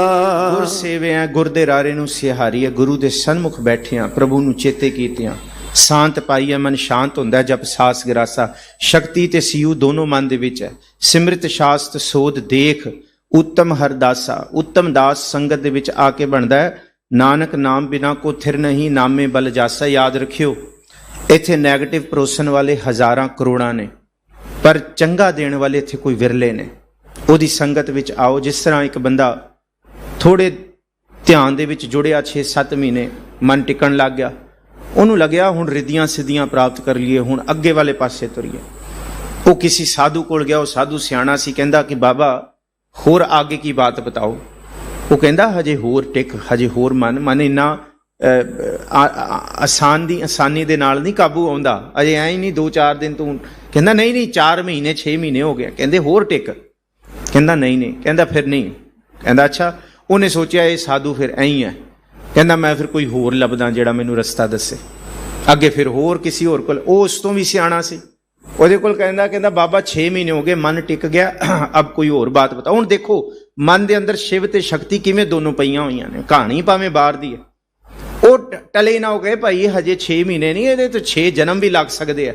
ਐਵੇਂ ਅਹੰਕਾਰ ਨਹੀਂ ਕਰੀਦਾ ਮਨ ਨੂੰ ਲੈ ਕੇ। ਕਹਿੰਦਾ ਨਹੀਂ ਬਾਬਾ ਕਰਨਾ ਹੈ। ਕਹਿੰਦਾ ਕੱਲ ਆਈ। ਕਹਿੰਦਾ ਫਿਰ ਕੱਲ ਆ ਜਾਊਂਗਾ, ਬਸ ਪਰਖਣਾ। ਕੱਲ ਆ ਗਿਆ। ਕਹਿੰਦਾ ਬਾਬਾ बताओ। कहना मैं तेरे को एक जुगत बता रहा हूँ ध्यान लगाने की, कि ये जुगत का मंत्र करना है। ਕਹਿੰਦਾ ਬਾਤ ਹੀ ਕੋਈ ਨਹੀਂ, ਕਹਿੰਦੇ ਮੰਤਰ ਹੀ ਦ੍ਰਿੜਕੀਆਂ 6 ਮਹੀਨੇ, ਮਨ ਕਾਬੂ ਹੈ। ਕਹਿੰਦੇ ਆ ਮੰਤਰ ਹੈ ਬਸ, ਇਹ ਮੰਤਰ ਕਹਿੰਦੇ ਇਹ ਬਸ 2 ਅੱਖਰ, ਕਹਿੰਦੇ बस 2 अक्षर, कहते इससे पार उतारा हो जाएगा, कहते हो जाएगा, कहते कमाल की बात है, कहते ये तो मैं पहले भी एक पढ़ रहा था, एक बढ़ाना ही है, कहता हाँ बढ़ाना ही है, कहते सच्ची, कहता मुझे शक हो रहा है। वो सियाना सी जोगी, कहता हो जाएगा, बस एक ख्याल रखना है, जब इस मंत्र का जाप करना है तो बंदर का ख्याल नहीं आने देना। कहते अच्छा ये काम है, कहते हाँ। भाग गया घर कुटिया दे विच सरफा बिछाया, बैठा उत्ते, बस वो मंत्र पढ़न लगा तो बंदर का ख्याल नहीं आना चाहिए, बंदर फिर नहाता धोता, फिर बैठा, बंदर का ख्याल नहीं आना, फिर वो ध्यान के राम राम बोले, फिर बंदर, कहता सवेरे जपांगे, अज तो खैड़ा नहीं छड़दा, सवेरे फिर नहाता धोता, फिर मन च बंदर का ख्याल नहीं। हद हो गई, कई दिन लंघ गए, कई महीने लंघ गए, कहता अज साधांगा, थकिया हारिया गया जोगी कोल, कहते हाँ मन साधा, कहते मन साधन नूं ते छड्ड, आ जिहड़ा बंदर चिंबड़ाता इत्थों खैड़ा छुड़ा पैंदा। आ देखो मन दे अंदर शिव ते शक्ति दोनों है। आ जिहड़ा बंदर मेरे गल पाता है, जिहड़ा खैड़ा नहीं छड़दा, चंगा भला 6 महीने साध लिया, किहड़ा भैड़ी शक्ल मूँह दे के तेरे कोल आ गया, ते मन वो फिर जिहड़ा कमाया सी सब थल्ले। ओ आ जिहड़ा बंदर, आ बस एक खेड गुरु अमरदास जी इत्थे समझाउंदे पौड़ी च कि भाई 2 घड़ी 4 घड़ी 4 दिन 6 महीने साल 2 साल ये टिक के कोई जप ले ते दावा ना करे। महाराज कहते दोनों विच पाते ने, जे सीयू अज उत्ते हो गया है तो याद रखियो शक्ति भी विच पिया होया, किस दिन उन्हें बंदर चिमड़ा देना ये पता नहीं लगना मन दे उत्ते। इस करके इहदा दावा नहीं है शब्द दे कमाउण दा। उन्हें दोनों चीज़ां पाईयां ने, वो कंट्रोल करने वाला, असीं कठपुतली हैगे आं उहदे हुक्म विच नच्चण वाले।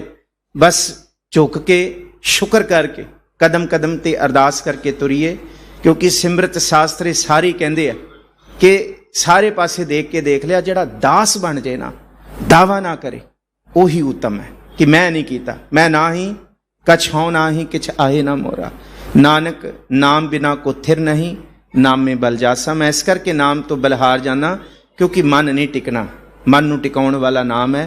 नाम दी बरकत है, नाम दी बख्शिश नाल ही टिका है। सतगुर भली करन इत्थे समाप्ति है। समा मैं वध लै लिया, मैं भुलां चुका, हथ जोड़ के मंगदा। धन गुरु ग्रंथ साहब महाराज जी का कोटान कोट शुकराना, आप संगतां दा शुकराना।